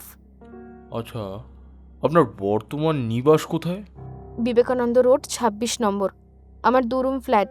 মাকে নিয়ে আমার সংসার। আর একটু প্রশ্ন করব, রোশনবাবু যদি আপনাকে বিয়ে করতে চাইতেন, করতেন? সব মেয়েই তো একটা ঘর চায়, একটা সংসার চায়, একটা বর চায়। আমার সব কথা শুনেও যদি আমায় গ্রহণ করতো, তাহলে আমার দিক থেকে কোনো আপত্তি থাকতো না। হয়তো আমি বর্তমানে পেশা থেকে সরেও আসতাম। আচ্ছা, বুঝলাম। আপনি এখন আসতে পারেন, তবে দরকার পড়লে পরে দেখা করতে হতে পারে।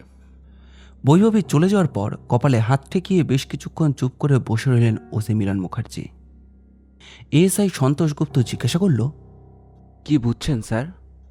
Till nothing. স্নিফার ডগও যে খুব একটা কাজে দেবে বলে মনে হয় না। এখানে 2জন সাসপেক্ট। 2জন? হ্যাঁ, 2জন। এক বৈভবী ব্যানার্জি এবং দ্বিতীয় হলো নন্দন চ্যাটার্জি। নন্দন চ্যাটার্জি? কেন স্যার? ও তো রোশনের বিশেষ বন্ধু। ট্রায়াঙ্গুলার লাভ কথাটা শুনেছ নিশ্চয়ই? কেন শুনবো না? কালিম্পংয়ে বেড়াতে গিয়েই 2জন একই সময় বৈভবীকে দেখেছিল। দেখলে তো, বৈভবী দারুণ সুন্দরী এক মহিলা। সুতরাং একজন সুন্দরীর প্রতি একই সঙ্গে 2জন যুক্ত হতে পারে না? পারে স্যার। রোশন উচ্ছ্বাস প্রিয়, ও মনের কথা হড়বড়িয়ে বলে দিয়েছিল। কিন্তু নন্দন, সে চুপ করেই ছিল। চুপ করে থাকার তো অজস্র মানে হতে পারে, তাই না? কিন্তু নির্জনে রোশনকে মারাটা করলো কে? বৈভবী স্টেজে ছিল 6টা থেকে 12টা পর্যন্ত, পিকচারের বাইরে। বৈভবীর সঙ্গে মিট করার কথা জানতেন কে? নন্দন। খোঁজ নাও, সেদিন সে কোথায় ছিল। মৃত্যুর এক্স্যাক্ট টাইম পাবে পিএম রিপোর্টে। তবু সন্ধ্যে 6টা থেকে 9টা পর্যন্ত নন্দন কোথায় ছিল আরও হচ্ছে 9mm পিস্তল দিয়ে মার্ডারটা করা হয়েছে। অস্ত্রটা পাওয়া খুবই দরকার। আরও একটা সম্ভাবনা আছে। কি স্যার? ধরা যাক সাসপেক্টেড পার্সনরা কেউই সেদিন ওই স্পটে ছিল না, কিন্তু তার হায়ার্ড কিলার বা একজন কিলার কাজটা কি করতে পারে না? প্রফেশনাল কিলাররা তো আজকাল আর টাকা ছাড়া কিছুই বোঝে না। এনিওয়ে, তোমার খোঁচর ফিট করো, নন্দন আর বৈভবীর ওপর কড়া নজর রাখার। Yes sir. প্যারাগন কসমেটিক্সের one of the managing director Jiban Goswami ওর চেম্বারেই বসেছিলেন। প্যারাগনের অনেক রকম প্রোডাক্টের মধ্যে 3টি প্রোডাক্ট বাজারে ভীষণভাবে চালু, যেটা কিছুদিন আগেও সমানে সেল পড়তির দিকে যাচ্ছিল। অথচ আজ Paragon soap, Paragon hair oil আর প্যারাগন বিউটি ক্রিম রেসের প্রথম ঘোড়া। জীবন গোস্বামী ভাবছিলেন মাত্র 5 বছরে যে কোম্পানি তখন ভরাডুবিতে চলে যাচ্ছিল, সেই অবস্থা থেকে তারা 3জন মিলে টেনে তুলে এনেছেন প্যারাগন কসমেটিক্সকে। এর পেছনের ইতিহাস ভাবলে জীবন গোস্বামী মনে মনে বেশ পুলকিতই হন। আসলে এটা একটা সলিড মাথার বুদ্ধি। একজনের বোকামি আর 3জনের তৎপরতা অনেক অসাধ্যই সাধন করতে পারে, এবং পেরেওছে। হঠাৎ বেয়ারা একটা স্লিপ নিয়ে সামনে এসে দাঁড়ায়। একটু ভুরু কুচকে জীবন গোস্বামী বেয়ারার দিকে তাকান। কি ব্যাপার, এটা আবার কিসের স্লিপ? এই সন্ধ্যাবেলা তো কারোর আসার কথা নেই। বেয়ারা বলে, যে এক বৃদ্ধ ভদ্রলোক আপনার সঙ্গে দেখা করতে চান, খুবই নাকি জরুরি দরকার। কিন্তু সন্ধ্যাবেলা তো আমি তাছাড়া এখন তো অফিস বন্ধ হয়ে গেছে। আগে কি কোনোদিন এসেছিল? না স্যার। বুড়ো মানুষ বললে? আচ্ছা, পাঠিয়ে দাও। সামান্য পরে প্রায় 65 থেকে 70-এর মতো বয়সী এক বৃদ্ধ এসে ঘরে ঢোকেন। যদিও মাথার চুল সম্পূর্ণ পাকা, তবুও চলাফেরায় কোনো জড়তা নেই। ওয়েল সুটেড, মুখে সাদা ফ্রেঞ্চ কাট দাড়ি আর চোখে সরু সোনালি ফ্রেমের চশমা। জীবন গোস্বামী ভালো করে ভদ্রলোককে দেখে নিয়ে বসতে বললেন। বলুন, আপনার জন্য আমি কি করতে পারি? ভদ্রলোক পকেট থেকে একটা কার্ড এগিয়ে দেন। তাতে লেখা রয়েছে বাসু কসমেটিক্স। কার্ডের গায়ে নাম লেখা বীরেন্দ্রনাথ বাসু, ইন্ডাস্ট্রিয়ালিস্ট। কার্ডটা ভালো করে দেখে নিয়ে জীবন বললেন, বাসু কসমেটিক্স? এটা কি কোনো নতুন কোম্পানি? আগে তো কখনো নাম শুনিনি। তা আপনার কিভাবে আমি হেল্প করতে পারি? আপনার প্রোডাক্ট কি কি? ওই যা যা আপনাদের আছে। তার মানে আপনি আমাদের কম্পিটিটর হতে চাইছেন? কম্পিটিটর হবে বললে তো আর হওয়া যায় না। হ্যাঁ, এলেম দরকার, কিছু কূটবুদ্ধিরও দরকার, হ্যাঁ, কিছু ছলনার দরকার, অজান্তে পিঠে ছুরি বসানোর কায়দাটা জানাটা ভারী দরকার। তার মানে আপনি ঠিক কি বলতে চাইছেন? সোজাসুজি জানতে চাইছেন? দেখুন, আমার হাতে সময় খুবই কম। আপনি বৃদ্ধ মানুষ, আপনাকে আমি অপমানিত করতে চাই না। কিছু বলার থাকলে সেটা সরাসরি বলুন, বাট নট হেয়ারলি। আপনি যে কথাগুলো বললেন কোনো মানেই তার বোঝা গেল না। বেশ, তাহলে স্পষ্ট কথাটাই বলি। পদ্মনাভ ব্যানার্জিকে কি চিনতেন? কে? জানি, এটাই বলবেন। একটু খুলেই বলি, তাহলে বোঝবার সুবিধা হবে। পদ্মনাভ ব্যানার্জি খুব ছোট থেকে একটা ব্যবসা শুরু করেন। তেল, সুগন্ধি, সাবান, এসেন্স এইসব নিয়ে শুরু করে। ছোট্ট কারবারটা ধীরে ধীরে বড় হতে লাগলো। আর সেই কোম্পানির টাকা কড়ি সামলাতেন সেই ভদ্রলোক যার নাম জীবন কৃষ্ণ গোস্বামী। বুঝলেন কি না? মনে পড়ছে নাকি গোস্বামীবাবু? হ্যাঁ, তা আপনার নাটকীয় সংলাপ কি শেষ হয়েছে? এবারে আপনি উঠতে পারেন। আমি তো উঠে যাবার জন্য আসিনি। তাহলে কিসের জন্য এসেছেন? একটা কৈফিয়ত চাইতে এসেছি। আরে আপনি লোকটাকে বলুন তো, আর কিসের কৈফিয়ত দেবো আমি আপনাকে? একজন নিরীহ ভদ্রলোক অনেক খেটে খুঁটে ব্যবসা দাঁড় করিয়েছিলেন। 4 জন বিশ্বস্ত বন্ধুকে সঙ্গে নিয়েছিলেন। একজন অ্যাকাউন্টেন্ট, একজন ম্যানেজার, একজন পাবলিক রিলেশন অফিসার, আর একজন বুদ্ধিদাতা উকিল। লোকটা ভুল করেছিল মানুষ চিনতে। যখন ভুল ভাঙল, চারপাশে তাকিয়ে দেখলো সে প্রায় নিঃস্ব। কোম্পানি একেবারে লসে রান করছে। তার প্রোডাক্ট বাজারে নাকি বিকোই না। সেই ধার শোধ করতে ভদ্রলোক কোম্পানি জলের দামে বিক্রি করে দিতে বাধ্য হলেন। এমনকি বসত বাড়িটাও। তারপর একদিন লোকটা সুইসাইড করলো। কেউ বলে সেটা নাকি খুন। কিছু বুঝতে পারছেন আমি কি বলতে চাইছি? আপনি যদি এখান থেকে ভালোই ভালো চলে যেতে না চান, আমি কিন্তু বাধ্য হব। বেয়ারাকে ডাকতে? না, সরাসরি পুলিশকে খবর দেব, নয়তো কোনো মেন্টাল অ্যাসাইলামে। তার কি কোনো সময় পাবেন? তার মানে? আমার হাতে একটা বস্তু আছে, নিশ্চয়ই চিনতে অসুবিধা হচ্ছে না কোনো। আরে আপনি আমার কাছে চাইছেনটা কি? একজন বিশ্বাসঘাতককে পৃথিবী থেকে সরিয়ে দিতে। জীবন গোস্বামী কলিং বেল টেপার জন্য হাত টেবিলের নিচে সবে বাড়িয়েছেন, তার আগেই একটিমাত্র শব্দ উঠল, ক্লিক। বীরেন বাসু ধীরে ধীরে উঠে পড়লেন, খুব ধীর গতিতে ঘরের বাইরে এলেন। তারপর অফিস ঘরের দরজাটা এমনভাবে ঠেলে দিলেন যে সেটা ভেতর থেকে সঙ্গে সঙ্গে লক হয়ে গেল। পার্কস্ট্রিট থানায় ফোনটা যখন এলো তখন রাত 9টা। কে বলছে? যে আগে স্যার, আমি প্যারাগন কসমেটিক্স থেকে বলছি। আমাদের সাহেব খুন হয়ে গেছেন ওনার টেবিলেই। আপনারা কি আসবেন? আপনি কে বলছি?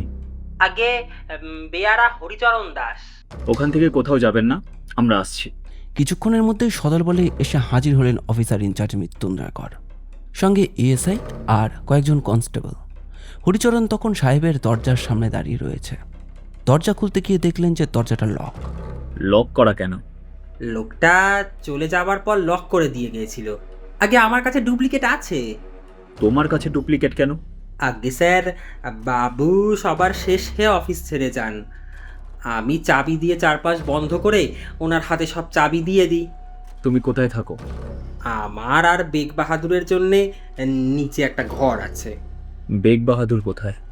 ওর তো 5টায় ডিউটি শেষ হয়ে গেছে, হয়তো সিনেমা টিনেমা দেখতে গেছে। ঠিক আছে, দরজা খোলো। জীবন গোস্বামী মুখ থুবড়ে টেবিলের ওপর পড়ে আছেন। এই অবস্থায় এসআই তার মোবাইল থেকে একটা ছবি নিল। মৃত্যুঞ্জয় বডিটা সোজা করে চেয়ারে ব্যাকরেস্টে হেলান দিয়ে রাখলেন। সমস্ত জামা রক্তে ভেসে গেছে। ভালো করে লক্ষ্য করতেই বুঝলেন গুলি শটান গিয়ে লেগেছে জীবন গোস্বামীর বুকের বাঁ দিকে। মৃত্যুটা সঙ্গে সঙ্গেই ঘটেছে। হরিচরণ পেছনেই দাঁড়িয়েছিল। লোকটা বোধহয় কাঁদছিল। এখন যা জিজ্ঞেস করছি সেগুলোর উত্তর দাও। বলুন স্যার। যে এসেছিল বলছো, তাকে তুমি আগে দেখেছো? না স্যার, তবে উনি একটা স্লিপ দিয়েছিলেন ওনার নাম লিখে। সে স্লিপটা কোথায়? আগে বাবুর টেবিলে থাকতে পারে।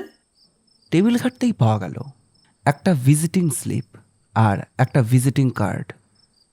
কার্ডের নাম দেখলেন Biren Basu, manufacturer of cosmetics goods. কোম্পানির নাম বাসু কসমেটিক্স। ঠিকানা ক্যামাক স্ট্রিট। কিন্তু কোনো নাম্বার নেই। একটা মোবাইল নাম্বার আছে। এএসআইকে বললেন, এই নাম্বারে একটা ফোন করো তো।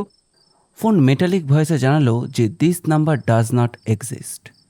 এএসআই বলল যে জীবনবাবু তো কোম্পানির এমডি। আগে কোম্পানির 3জন ডিরেক্টর, এমডি বলে তো কিছু নেই। থাকা উচিত ছিল। এনিওয়ে, জীবনবাবুর কোনো শত্রু ছিল নাকি? ওনারা সব বড় সড় মানুষ, আমি আরও শত্রু মিত্র চিনব কেমন করে বলুন? তুমি বললে আরো 2জন ডিরেক্টর আছেন, তারা কোথায়? কে সৌমেন ঘোষ আর অশোক লাহিড়ী। তারা তো এখন অফিসে নেই। না স্যার, সৌমেন স্যার বেঙ্গালুরু গেছেন অফিসের কাজে, আর অশোক স্যার তো কিছুক্ষণ আগেই চলে গেছেন। অর্থাৎ সারা অফিসে তুমি আর জীবনবাবু একাই ছিলে। হ্যাঁ স্যার। জীবনবাবুর ওপর তোমার কতটা রাগ বা ঘৃণা ছিল?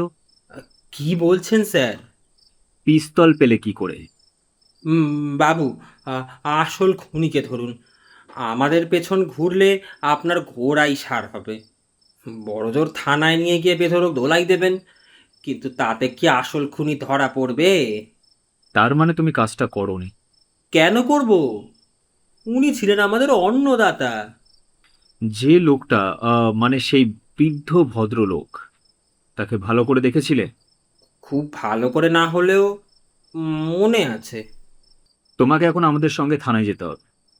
লোকটিকে যেমন যেমন দেখেছো হুবহু আমাদের আর্টিস্টের কাছে বর্ণনা দেবে, বুঝেছো?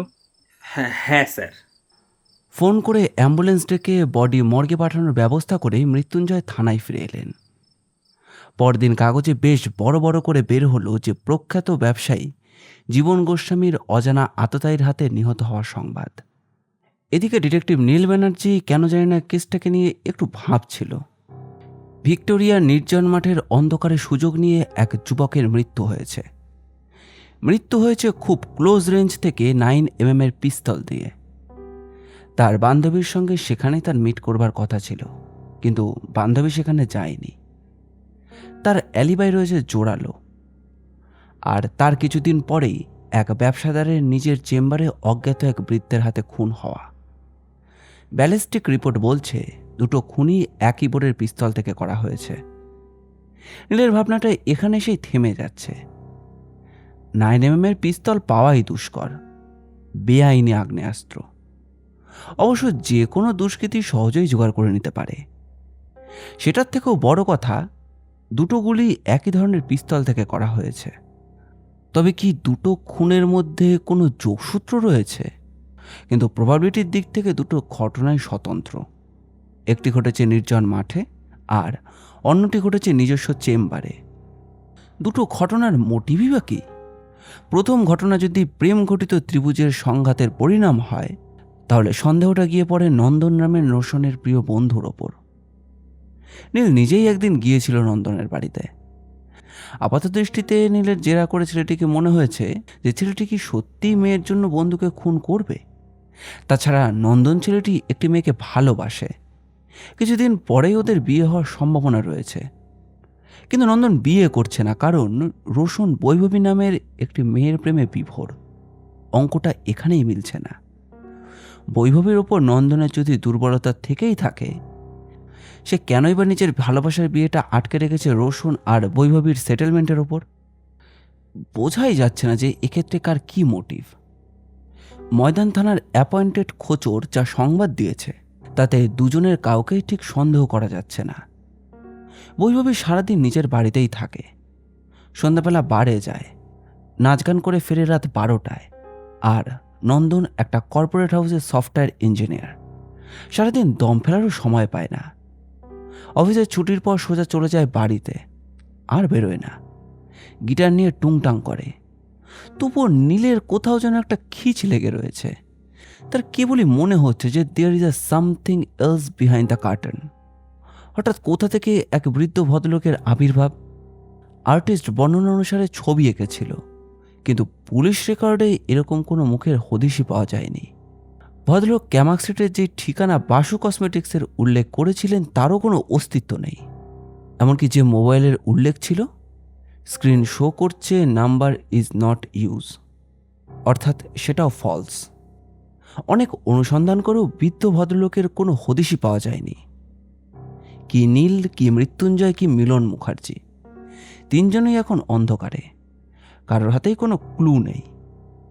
এরপর ঠিক 15 দিনের মাথায় আবার একটা খুন। প্যারাগন কসমেটিক্সের একজন ডিরেক্টর সৌমেন ঘোষ ফিরছিল ব্যাঙ্গালোর তথা বেঙ্গালুরু থেকে। এই খুনটা আরও অভিনব। সৌমেনবাবু ট্রেন থেকে নামছিলেন, সঙ্গে ছিল তার মাত্র একটা অ্যাটাচি। ট্রেনে ভিড় ছিল। সৌমেনবাবু ছিল প্রথম শ্রেণীর যাত্রী, সঙ্গে আরও যাত্রীর সঙ্গে তিনি হেঁটে ফিরছিলেন। গন্তব্য স্টেশনের বাইরে গিয়ে তার নিজস্ব গাড়িতে ওঠা। মজার ঘটনা হলো, হঠাৎই পেছন থেকে চোর চোর বলে চিৎকার। কিছু লোকের ছুটোছুটি। চোর ধরতে নাকি ঝামেলা এড়াতে, সেটা পাবলিককে দেখে বোঝা দেয়। এরই মধ্যে হঠাৎ দেখা যায় যে এক মধ্যবয়স্ক মানুষ হুমড়ি খেয়ে প্ল্যাটফর্মেই পড়ে রয়েছে। তার পিঠ থেকে অবিশ্রান্ত ধারায় রক্তপতন ঘটে চলেছে। অ্যাটাচিটা হাতেই ধরা ছিল। সঙ্গে সঙ্গে ভিড় হটিয়ে রেল পুলিশ ছুটে আসে। ডাক্তারও এসে যান। তিনি পরীক্ষা করে জানান যে ভদ্রলোক মৃত। ভদ্রলোকের পার্স, অ্যাটাচি এবং মোবাইল উদ্ধার হয়। সেখানেই নাম পাওয়া যায় যে Soumen Ghosh, director of Paragon cosmetics. নীলের কাছে খবরটা পৌঁছানোর পর ওর একটাই কথা মনে হলো, এটা কি কোনো সিরিয়াল মার্ডারের এপিসোড চলছে না তো? ব্যক্তিগতভাবে অনুসন্ধান শুরু করলো নীল। খুন না, খুনিকেই তন্ন তন্ন করে খোঁজার প্রবণতা তার বেশি। কাজ আরম্ভ করলো সে সূত্র ধরেই। প্যারাগন কসমেটিক্সে তখন শোকের কুটিকা, সমস্ত অফিসটাই মুহ্যমান। কুন্তলা সাধারণ পোশাকে গিয়েছিল, সঙ্গে ছিল একজন সাব ইন্সপেক্টর। একজন বেয়ারা সম্ভবত কিছু আনতে যাচ্ছিল। অরূপ তাকেই ধরল। তুমি প্যারাগনে চাকরি করো নাকি? লোকটা খুবই অনীহার সঙ্গে বলল। হ্যাঁ, কেন বলুন তো? তোমাদের ম্যানেজার কোথায় বসেন? ম্যানেজারকে কি দরকার বলুন? উনি এখন কারোর সঙ্গে দেখা করছেন না। কেন? জানেন না, আমাদের দুজন ডিরেক্টর পটাপট করে মারা গেল। একজন তো এখনো বেঁচে আছেন। তাতে আপনারও কোনো অসুবিধে হচ্ছে নাকি? এরপর অরূপ নীলের দিকে তাকালো। নীল খুব ঠান্ডা গলায় বলল, না রে ভাই, আমাদের কোনো অসুবিধা কেন হবে? তুমি একবার তোমার ম্যানেজারকে গিয়ে বলো লালবাজার থেকে আমরা আসছি। বেয়ারাটি একবার দুজনের দিকে তাকালো, বিশেষ করে নীলকে জরিপ করে নিল। তাহলে আপনারা শটান চলে যান ভেতরে। কাচের পাল্লায় দেখবেন ত্রিদিবেশ মুখার্জি নাম লেখা আছে, উনিই ম্যানেজার। কাছের দরজা ঠেলেই দুজনে ভেতরে ঢুকলো। ঠান্ডা ঘর, খুব একটা বড় ঘর না। চারকোনা গ্লাস টপ টেবিলের ওপাশে বসে রয়েছেন প্রায় বছর 50 এক ভদ্রলোক।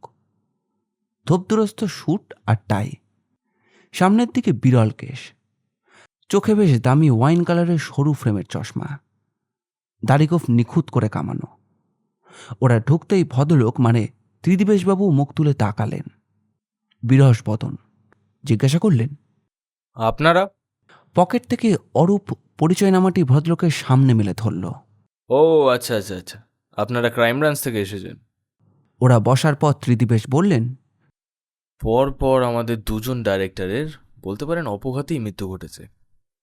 উই আর ভেরি পাজলড, কী যে হচ্ছে বুঝতে পারছি না। সেটা বোঝার জন্যই তো আমাদের আশা করি আপনারা আমাদের সাহায্য করবেন। আমরা জানি না কিভাবে আমরা আপনাদের সাহায্য করতে পারবো, তবে যথারীতি কোম্পানির তরফ থেকে আমরা লোকাল পিএসএ এফআইআর করেছি। এছাড়াও তো আর আমাদের কিছুই করণীয় নেই। জানি, মাঠে নেমে খুনি ধরার কথা নিশ্চয়ই আমরা বলবো না, ওটা আমাদের হেডেক। কিন্তু কয়েকটা তথ্য আমাদের যে জানাটা দরকার, যতটুকু জানেন সেটাই আপনার কাছ থেকে আমরা জানতে চাইব। বলুন। আপনাদের এই প্যারাগন কসমেটিক্স ঠিক কতদিনের প্রতিষ্ঠান? 5 বছর। কিন্তু আমাদের কাছে খবর আছে যে এটা আরও পুরনো কোম্পানি। হ্যাঁ, আপনারা ঠিকই শুনেছেন। 5 বছর আগে হাত বদল হয়ে 3 জনের হাতে পুরনো কোম্পানিটি চলে আসে। কারণ? অরিজিনালি যিনি এর প্রতিষ্ঠাতা ছিলেন স্যাম মিস্টার ব্যানার্জি, তার আমলে কোম্পানি ক্রমাগত লসে রান করছিল। কেন? দেখুন, এই সমস্ত জিনিস হচ্ছে বিলাসিতার জিনিস। এর জন্য প্রোডাকশন কস্ট ছাড়াও আরও একটা বড় কস্টের দিক আছে, সেটা হচ্ছে পাবলিসিটি। এখন অনেক রকম মিডিয়ার পাবলিসিটির করার সুযোগ এসে গেছে। নিত্য নতুন পাবলিসিটির চমক দিতে হয়, টিভি বিজ্ঞাপনের জন্য সুন্দরী ফিল্ম আর্টিস্টদেরকে আলাদা করে নিয়ে নতুন আইডিয়া নিয়ে শ্যুট করতে হয়। কিন্তু মিস্টার ব্যানার্জি হয়তো সেভাবে ভাবতেন না, ফলে কোম্পানির হোল ইন্ডিয়া মার্কেট ক্রমশ ব্যবসায় ফল ডাউন করতে শুরু করে। ম্যানেজমেন্টের গাফিলতির জন্য কোম্পানি তখন পাওনা টাকাই তুলতে পারত না, ফলে ব্যাংকের লোন ছাড়াও বাইরে থেকে যে ধার দেনা করা হয়েছিল সেগুলো মিটিয়ে দেওয়ার সামর্থ্য ছিল না। প্রোডাকশন কোয়ালিটিও ক্রমশ খারাপ হতে থাকে। কেন প্রোডাকশন খারাপ হবে কেন? একই ম্যাটেরিয়াল দিয়ে তো প্রোডাক্টগুলো তৈরি হতো। তাহলে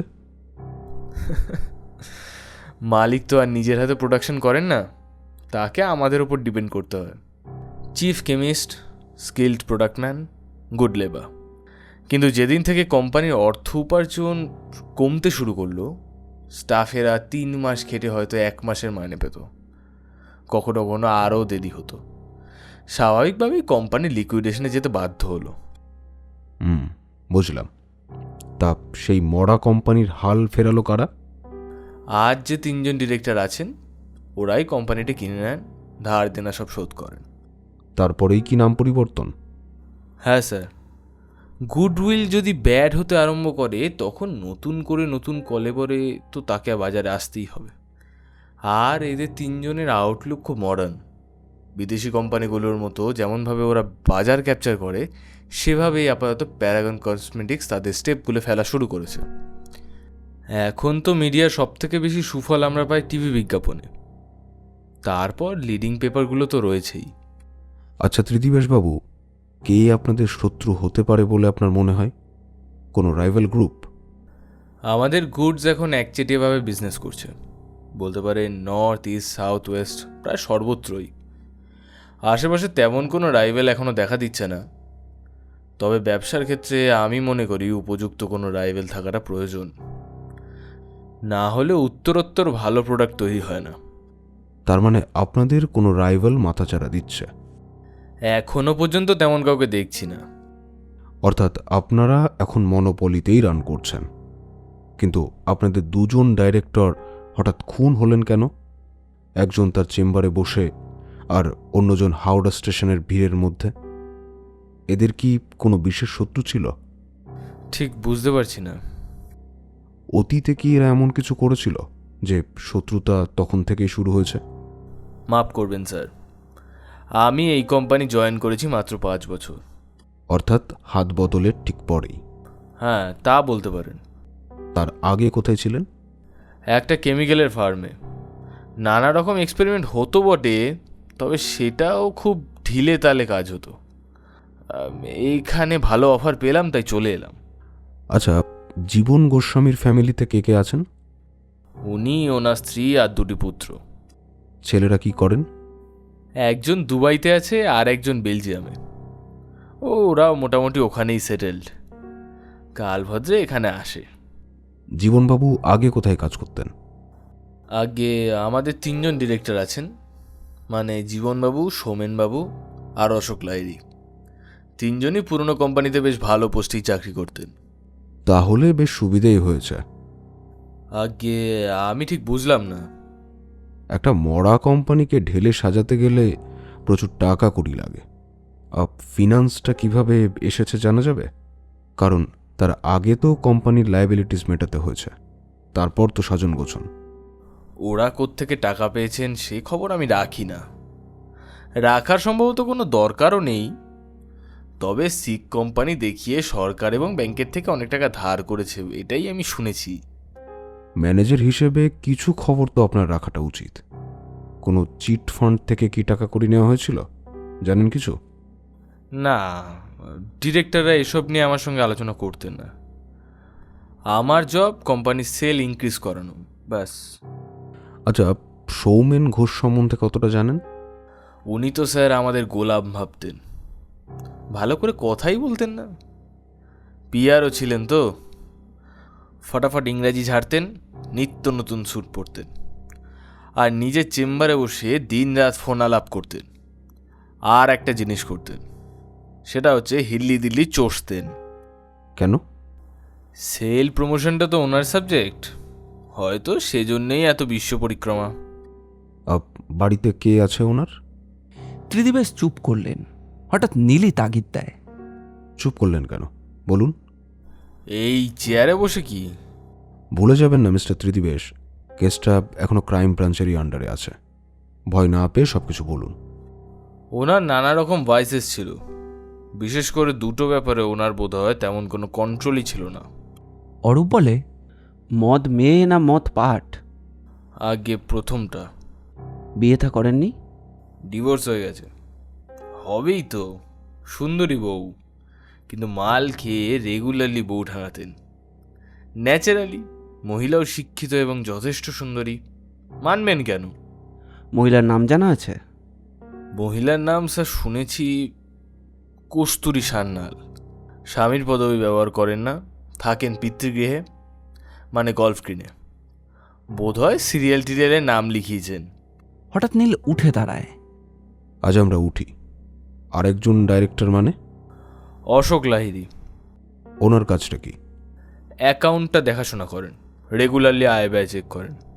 কেন, আপনাদের অ্যাকাউন্টেন্ট নেই? আছে স্যার, তবে কর্তার মর্জি, আমাদের তো কিছু বলার নেই। উনি তো আগের কোম্পানিতে ছিলেন। হ্যাঁ স্যার, অ্যাকাউন্টেন্ট ছিলেন। বুঝলাম। ওনাকে একটু সাবধানে চলাফেরা করতে বলবেন। এই কথা কেন স্যার?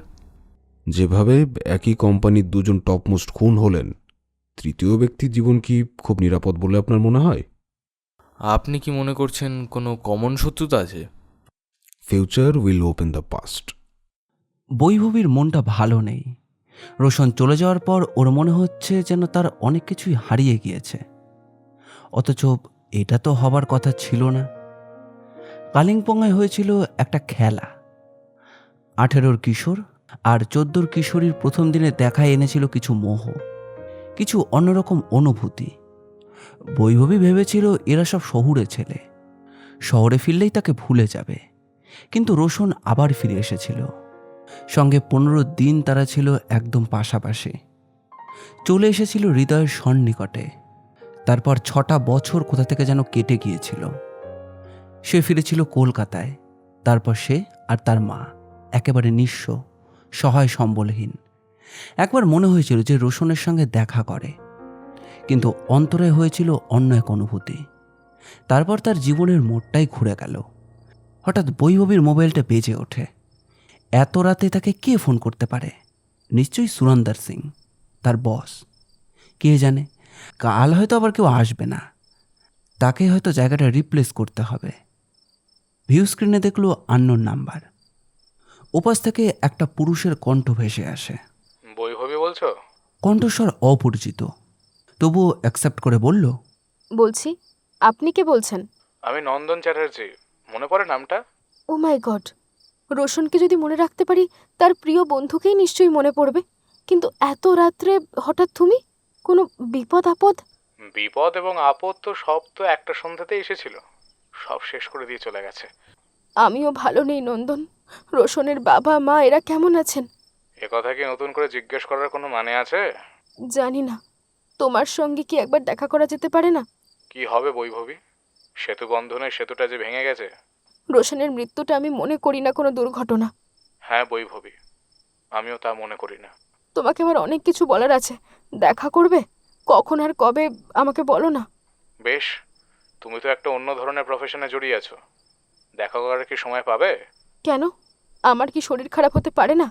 একদিন কি আমি ওই শরীর দেখানো নোংরা জীবন থেকে একটু কারোর সঙ্গে মনের কথা বলতে পারি না? নন্দন, বিশ্বাস করো, আমি বড় একা। রোশনের ঘটনার পর মন খুলে আমি কারোর সঙ্গে কথা বলতে পারি না। তুমি কি আমার বাড়িতে আসতে পারো না? রোশনের ঘটনার পর আমি চাই না কোনো ফাঁকা অন্ধকার মাঠে বসে কথাবার্তা বলতে। তোমার বুঝি ভয় করছে? না, ভয় নয়, তবে আমার বাড়িটা খুবই নিরিবিলি, ডিস্টার্ব করার মতো কেউ নেই। তোমার ভাবি বউ? ওসব আমার এখন চিন্তার বাইরে। তুমি কি আসবে? তোমার বাড়ি তো চিনি না। তুমি কোথায় দাঁড়াবে বলো? বিড়লা প্ল্যানেটোরিয়াম, বিকেল 5টায়। আমি চলে আসবো। ঠিক 5টার সময় নন্দন একটা ট্যাক্সি নিয়ে চলে এসেছিল। একটা হলুদ রঙের শাড়ি আর ম্যাচিং ব্লাউজ, চোখে কালো চশমা। ওকে দূর থেকে ফিল্ম স্টার বলে মনে হচ্ছিল। ওর সামনে গিয়ে গাড়িটা থামতেই বৈভবী এগিয়ে এলো। বাবা, তোমার চেহারা তো অনেক পাল্টে গেছে নন্দন। পাল্টাবেই, আমি এখন 27 বছরের একজন যুবক।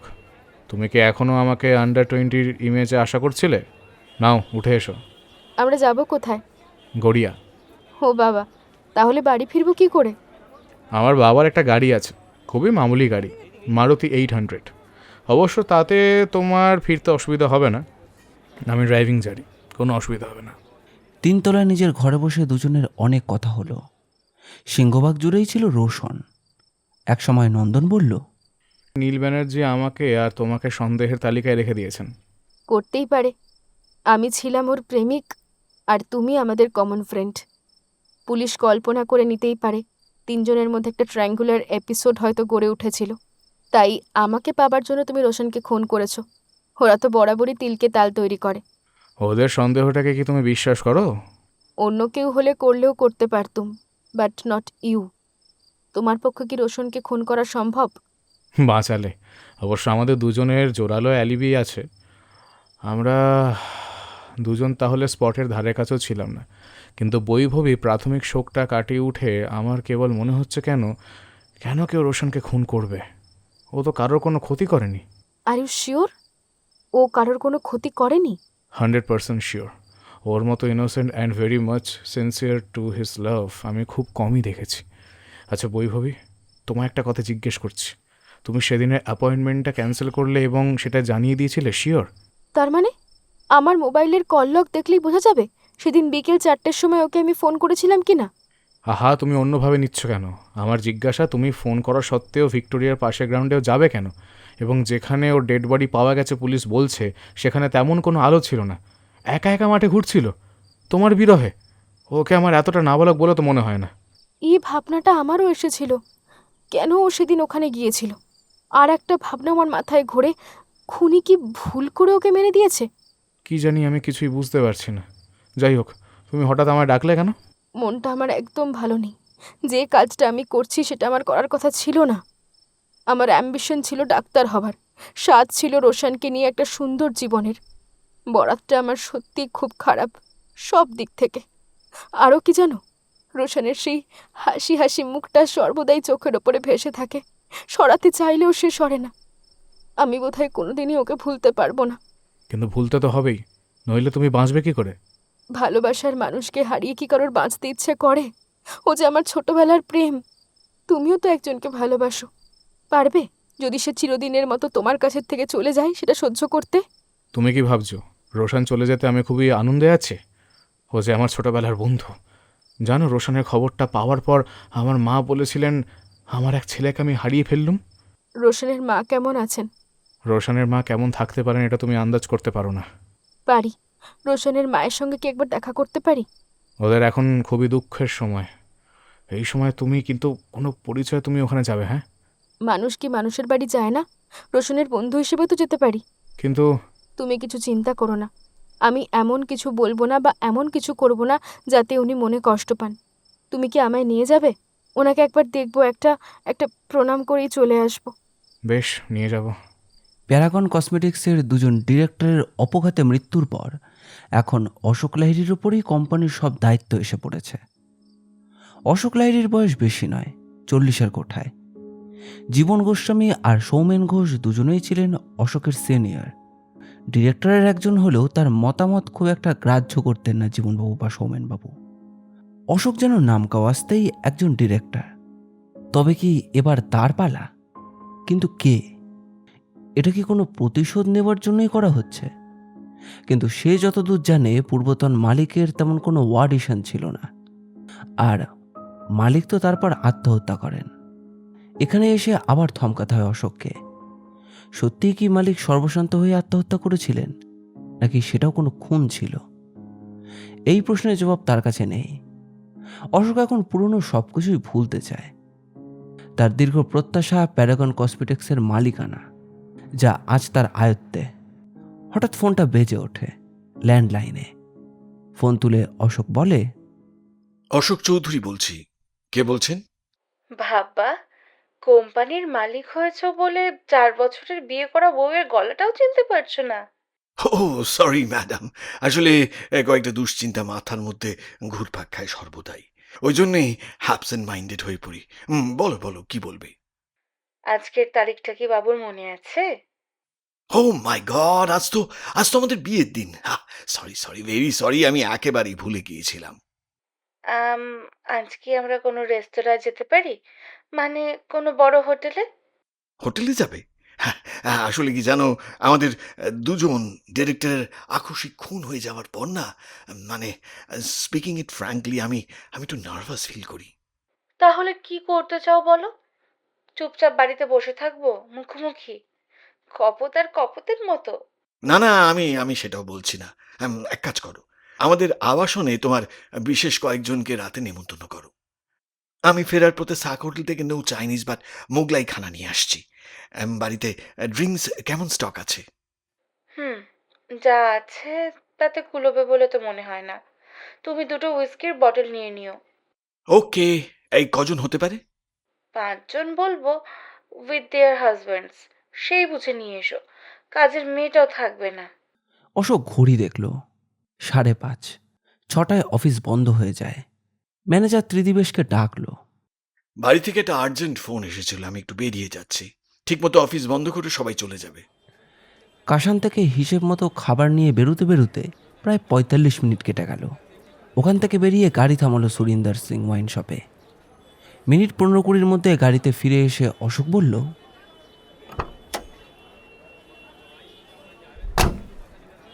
এবার সোজা বাড়ি।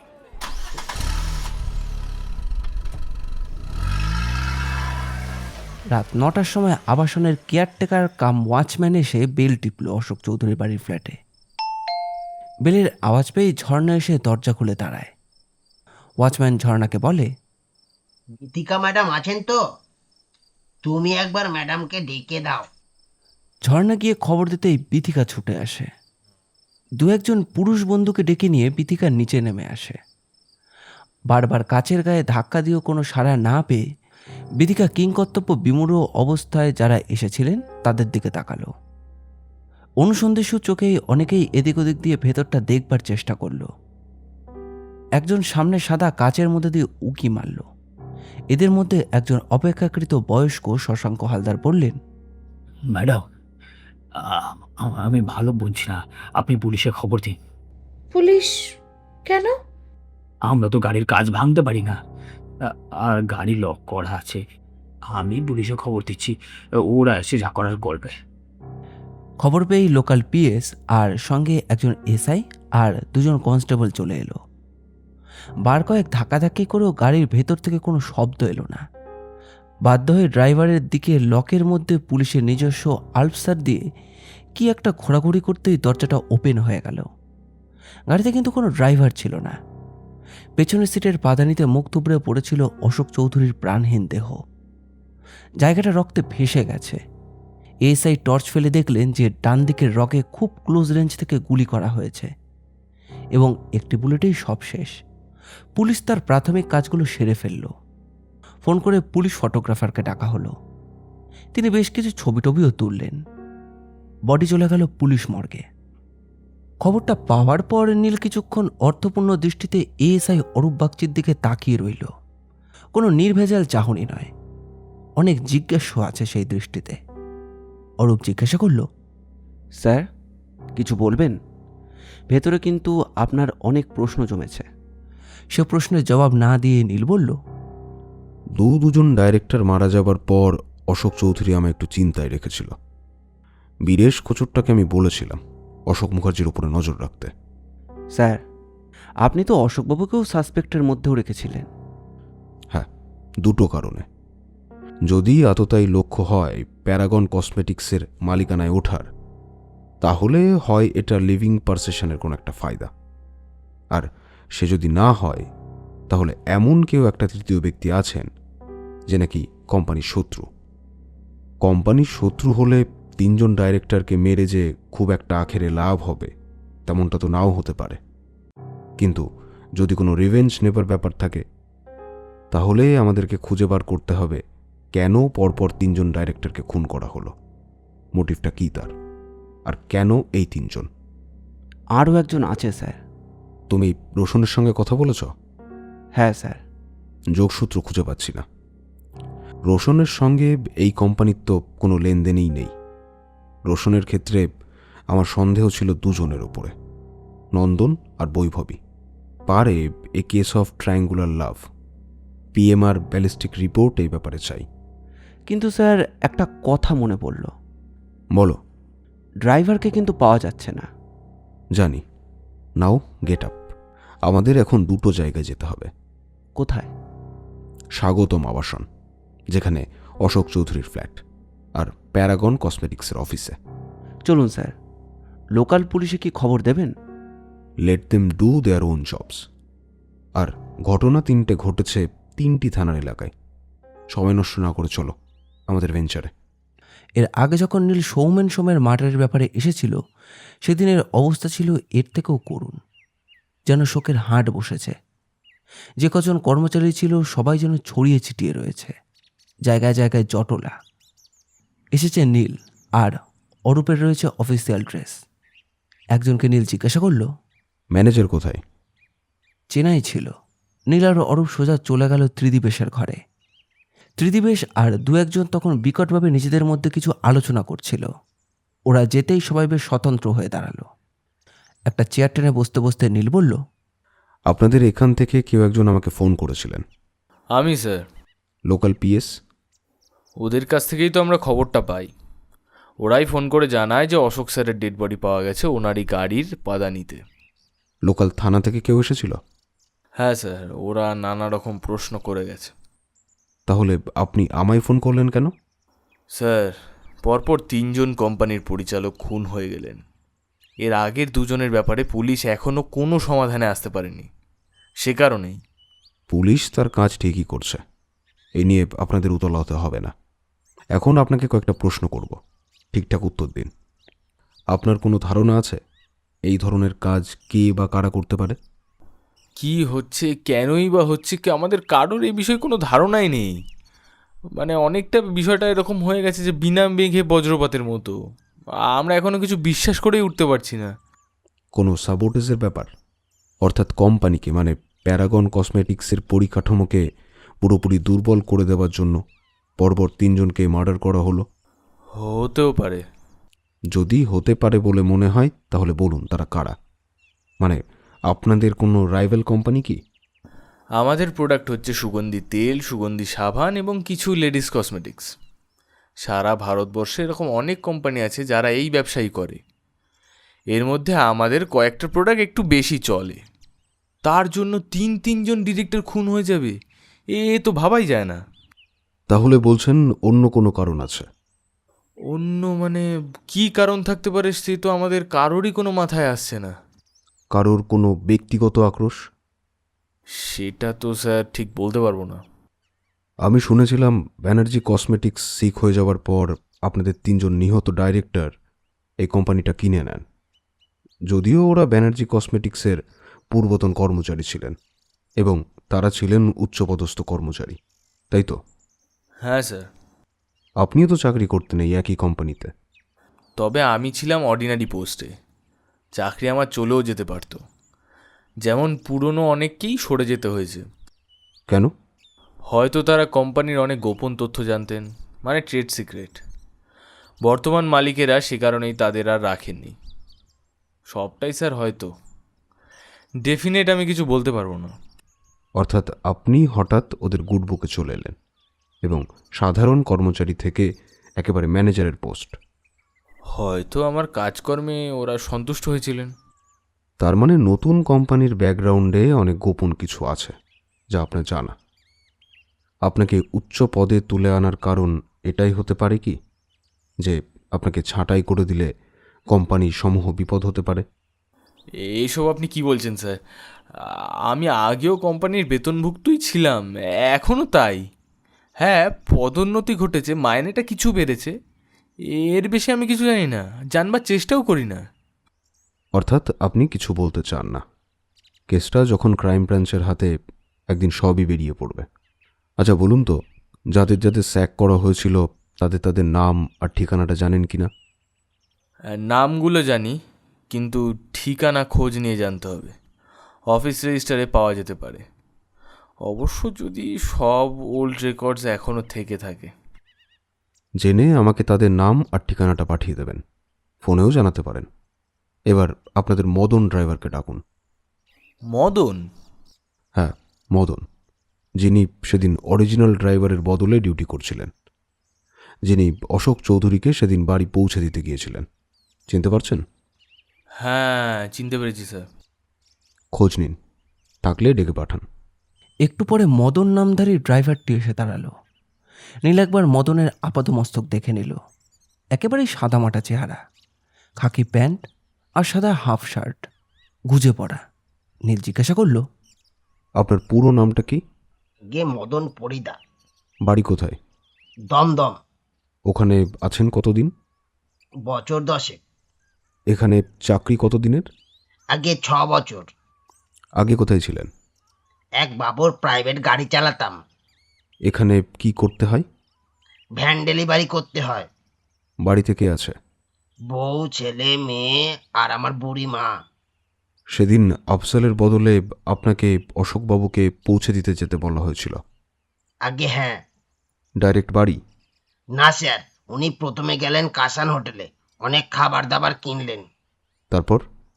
প্রায় 40-45 মিনিট পর হোটেল থেকে বেরিয়ে গেলেন একটা ওয়াইন শপে। দোকানটা ছিল একটু গলির ভেতরে। প্রায় মিনিট 2-3 পরে একজন লোক এসে বলল, সাহেব ডাকছেন, হাতে কি জিনিসপত্র আছে সেগুলো নিতে হবে। তো আমি তাড়াতাড়ি গলির মধ্যে ঢুকতে যাব। তারপর আর আমার কিছু মনে নেই। কিছু মনে নেই মানে? হ্যাঁ, আমাকে যে ডাকতে এসেছিল সে আমার পিছু পিছু আসছিল। হঠাৎ আমার নাকে একটা রুমাল চেপে ধরলো, তারপর সব অন্ধকার। জ্ঞান ফিরল কখন? তা জানি না, চোখ চাইতে দেখলাম জনা কত লোক আমাকে ঘিরে দাঁড়িয়ে আছে, আর একজন লোক মুখে জল ছেটাচ্ছে। ঘোরটা কাটতেই মনে পড়ে গেল গাড়ির কথা। সঙ্গে সঙ্গে রাস্তা পেরিয়ে এসে দেখি গাড়ি আর পার্কিংয়ে নেই। সেটা কতক্ষণ পর? আগে কতক্ষণ জ্ঞান ছিল না তা বলতে পারবো না, তবে আধ ঘন্টা তো হবেই। যে গল্পটা বললে সেটা কি আগে থেকেই বানিয়ে রেখেছিলে? এটা আপনি কি বলছেন? তুমিই জানো পেটের কথা। পুলিশ কিভাবে বার করে জানো? যে ওয়াইন শপটার কথা বলছো, এটা পার্ক স্ট্রিটের একটা বড় দোকান। ওখানে লোক গিজগিজ করে। অতএব ওই রাস্তার ওপরে কাউকে ক্লোরোফর্ম দিয়ে অজ্ঞান করা যায় না। 2 নম্বর, গাড়ি ছেড়ে নেমে যাচ্ছ। চাবিটা গাড়িতে লাগিয়ে রেখে। কেউ করে নাকি এরকমটা? আগে আমি সত্যি কথাই বলছি, তারা ওরই চাবি নিতে ভুলে গিয়েছিল। কতটা পেয়েছো? কি জন্যে? জন্যেটা কি নতুন করে বলে দিতে হবে? না জেনে শুনেই গাড়ি থেকে নেমে শটান বাড়ির দিকে পা বাড়িয়েছিলে। তুমি জানতে তোমার মতো ড্রেস পরে অন্য লোক গাড়িতে উঠবে, তারপর তোমার সাহেবকে গাড়িতেই গুলি করে মারবে। তারপর গাড়িটা নিয়ে আবাসনের কাছে এসে গাড়ি ছেড়ে দিয়েই সে কেটে পড়বে, তাই না? না, আপনি কি বলছেন আমি কিছুই বুঝতে পারছি না। সেই রাতের পর তুমি অফিস জয়েন করেছো কবে? আগে আজই। চমৎকার। কদিন আসুনি কেন? সাহেব খুন হয়েছে শুনে ভয়ে আর আমি অফিসে আসিনি। সাহেব খুন হয়েছে তুমি জানলে কি করে? পরদিন কাগজে খবরটা বেরিয়েছিল। তুমি তো ওড়িশার লোক, বাংলা খবরের কাগজ পড়তে পারো, লিখতে পারো? না মানে না মানে লোকজন বলা বলি করছিল। লোকাল থানায় একটা ফোন করো। এটাকে এক রাত পিসিতে রাখলেই আসল নামগুলো বেরিয়ে আসবে। আপনি বিশ্বাস করুন স্যার। না, বিশ্বাস করছি না। দুটো সত্যি কথা না বললে তুমি তোমার মালিককে খুন করার চার্জে ফেসে যাবে। প্রথম কথা, কে তোমায় গাড়ি থেকে নেমে যেতে বলেছিল, আর তার জন্য তোমাকে কত টাকা দেওয়া হয়েছিল। তুমি জানতে তোমার মালিককে খুন করা হবে, তাই না অরূপ? হ্যাঁ, ফোন করে দিয়েছি, কনস্টেবল এক্ষুনি এসে যাবে। নীল এবার ত্রিদিবেশবাবুকে বলল। ত্রিদিবেশবাবু, কথাটা আপনার মনোপুত হবে না, তবু বলছি। প্যারাগন মার্ডার কেস এখন পুলিশের হাতে, তদন্ত চলছে। যতদিন না আসল কোনো খুনি ধরা পড়ে, আপনি এবং আপনার স্টাফদের জানিয়ে রাখবেন যে পুলিশকে না জানিয়ে যেন শহরের বাইরে কোথাও না যায়। আর একটা প্রশ্ন করি, 3 জন ডিরেক্টর নিহত, প্যারাগনের দেখভাল কে করবে এখন? আগে আমাদের ম্যানেজিং বোর্ড আছে, তারাই ডিসিশন নেবে যে কিভাবে কি চলবে। তাদের নামটা জানতে পারি? নিশ্চয়ই যে 3 জন মারা গেছেন তারা তো ছিলেনই। এছাড়াও আছেন চিফ অ্যাকাউন্টেন্ট দুলাল সেন, পিআরও অরিজিৎ রায় এবং আমি। এছাড়া আরও একজন আছেন, তিনি আমাদের লয়ার, অ্যাটর্নি রুবেন মিত্র। রুবেন মিত্র মানে রোশনের বাবা? হ্যাঁ স্যার। আশ্চর্য। কেন স্যার? উনি তো বরাবরই কোম্পানির সঙ্গে যুক্ত। উনি শুধুমাত্র যে আমাদের লিগ্যাল সাইডটা দেখেন তাই নয়, উনি আমাদের ওয়েলউইশার এবং ভালো অ্যাডভাইজারও। নীল আর কিছু বলল না। ইতিমধ্যে 2 জন কনস্টেবল চলে এসেছিল। মদনকে ওদের হাতে তুলে দিয়ে নীল প্যারাগন ছেড়ে বেরিয়ে এলো। রাস্তায় নেমে অরূপ জিজ্ঞাসা করল, আপনি রুবেন মিত্রের নাম শুনে একটু ভুরু কুচকালেন কেন? বুঝতে পারছো না? প্রথম খুন রোশন মিত্র, আমরা ট্রায়াঙ্গুলার লাভ নিয়ে ভাবছিলাম। তারপর জীবন গোস্বামী, প্যারাগনের ডিরেক্টর। তারপর আরও 2 জন ডিরেক্টর। 3টে মার্ডারের সঙ্গে রোশন মিত্রের কোনো লিঙ্ক নেই। হ্যাঁ, সামান্য হেসে নীল বলল, কিন্তু লিঙ্ক যে রয়েছে, ওরা 3 জন প্যারাগনের সঙ্গে যুক্ত। অর্থাৎ যে কোনো কারণেই হোক খুনির এদের মানে প্যারাগনের ওপরে একটা আক্রোশ আছে। লিঙ্কটা এবার খুঁজে পাওয়া যাচ্ছে। রোশনের বাবা এনিহাও এ ব্যাপারে প্যারাগনের সঙ্গে যুক্ত। এমন হতে পারে যে অলিখিতভাবে এক অংশীদার। হতে কি পারে না? অরূপ, হ্যাঁ? আমাদের লাইন অফ থিঙ্কিং যে একটু মোড় নেবে এবার। আমিও সেটাই ভাবছি। খুনির টার্গেট কি এবার রুবেন মিত্র? সেটা বিচিত্র নয়, বাট ওয়াই রোশন? ও কি প্যারাগনের কোনো অংশীদার? সব গুলিয়ে যাচ্ছে। আমাদের লাইনে মাঝে মাঝে কেস খুবই জটিল হয়ে যায়, সেগুলো জট ছাড়ানোই তো আমাদের কাজ। ঠিক আছে, চলো একবার স্বাগতম আবাসনে। ওরা সরাসরি চলে এলো স্বাগতম আবাসনে। গেটকিপারকে জিজ্ঞাসা করতেই বলে দিল যে অশোক চৌধুরীর ফ্ল্যাট কোনটা। 3 তলায় ফ্ল্যাট নম্বর 103। বেলপুশ করতেই বছর 26-27 এক যুবক দরজা খুলে পুলিশ ইউনিফর্ম দেখে কোনো কথাই বলল না। নীলি জিজ্ঞাসা করল। যুবকটি ওদের নিয়ে গিয়ে ড্রয়িং রুমে বসালো। বেশ সাজানো ফ্ল্যাট। একটু পরেই বছর 35 এক যুবতী মহিলা এসে সামনে দাঁড়ালেন। মহিলার চোখে মুখে বিধ্বস্ত, পেছনে অশোকের ভাই। নীল জিজ্ঞাসা করল, আপনি মিসেস চৌধুরী? মহিলা ধীরে ধীরে মাথা নাড়লেন। দাঁড়িয়ে কেন, প্লিজ বসুন। অশোক পত্নী বিথিকা এসে সোফার সামনে বসে। অতি ধীর স্বরে জিজ্ঞাসা করে, আপনারা পুলিশ থেকে আসছেন? হ্যাঁ ম্যাডাম। আগেও এসেছিলেন কয়েকজন।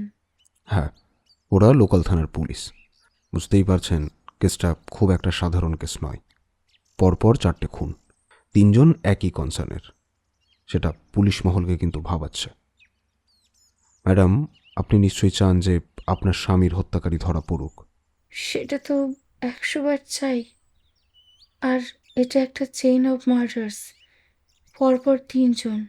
কেন, কিছু আন্দাজ করতে পারেন? মাত্র 4 বছর আমাদের বিয়ে হয়েছে। শুধু এইটুকুই জানতাম উনি একটা কোম্পানির জয়েন্ট ডিরেক্টর। এছাড়া আর তো আমি কোনো খবর রাখতাম না।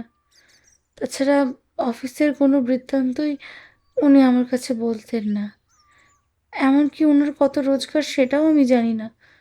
কেবল মুখ ফুটে কিছু চাইলে সেটা সঙ্গে সঙ্গেই আমার কাছে চলে আসতো। একটা প্রশ্ন করব, যদি অন্যভাবে। হ্যাঁ, করুন। আপনাদের কি লেট ম্যারেজ? হ্যাঁ, this is my second marriage. আমি একজন ডিভোর্সি। অশোকবাবুও কি তাই? এবার পাশে বসে থাকা যুবকটি বলল, না, দাদার এটা প্রথম বিয়ে। উনি একটু বেশি বয়সে বিয়ে করেন। একটা বিয়ে বাড়িতে বৌদিকে দেখে ওনার পছন্দ হয়ে যায়। বিয়ের ব্যাপারে বৌদির বাবার সঙ্গে কথা বলতে গিয়েছিলাম আমি নিজেই, কারণ আমার মা শারীরিকভাবে খুবই অসুস্থ। সেখানে গিয়ে জানতে পারি যে বৌদির আগে বিয়ে হয়েছিল, সে বিয়ে সুখের হয়নি। সে কথা বাড়ি এসে আমি দাদাকে জানাই। দাদা বলেছিলেন মেয়েটিকে আমার পছন্দ হয়েছে, ওনার বাড়ি যদি আপত্তি না থাকে তাহলে ওনাকে আমি বিয়ে করতে পারি। অতএব। আপনার নামটা জানতে পারি? অসীম চৌধুরী। একসঙ্গেই থাকেন? না, আমি আর মা থাকি গড়পাড়ে, আমাদের পুরনো বাড়িতে। বিয়ের পর দাদা এই ফ্ল্যাট কেনে, বৌদিকে নিয়ে এখানেই চলে আসে আর কি। আমি এটা চাইনি। মা আর ঠাকুরপোকে রেখে এখানে উঠে আসাটা আমার ঠিক ভালো লাগেনি, কিন্তু। ঠিক আছে, এটা আপনাদের একান্তই পারিবারিক ব্যাপার, ও কথা থাক। ম্যাডামকে আমি আরেকটা প্রশ্ন করব। মিস্টার রুবেন মিত্র বলে কাউকে চেনেন? মানে আপনার স্বামীর কাছ থেকে এই নাম কখনো শুনেছেন? না তো, বললাম তো উনি অফিসের কোনো কথাই বলতেন না। জানি না, প্রায় মাসখানেক আগে রোশন মিত্র নামে এক যুবক খুন হয়েছিল। এই নামটা কি শোনা? হ্যাঁ, কাগজে খবরটা পড়েছি। তবে আজকাল এত বেশি খুন জখম হচ্ছে, তাই তেমনভাবে মনে রাখিনি। ম্যাডাম, আর একটাই প্রশ্নটা আমাদের জন্য খুবই দরকারি। ইচ্ছে না হলে আপনি উত্তর নাও দিতে পারেন। প্রশ্নটা কি? আপনার এক্স হাজবেন্ডের সঙ্গে কি আপনার কোনো যোগাযোগ আছে, বা উনি কি কোনো রকম যোগাযোগের চেষ্টা করেন? এ কথা কেন? প্রশ্ন করবেন না, হ্যাঁ কি না সেটা বলুন। না। ওনার নামটা কি জানা যাবে? দিব্যেন্দু সেনগুপ্ত। কি করেন এবং কোথায় থাকেন? আমি কোনো খবরই রাখি না। ঠিক আছে, আমাদের দিক থেকে আমরা খুনির নাগাল পাওয়ার চেষ্টা করছি। তবে চেষ্টা করবেন এত বড় ফ্ল্যাটে একা না থাকার। আপনাদের আর কোনো ইস্যু? এবারেও মাথা নাড়ে বিথিকা।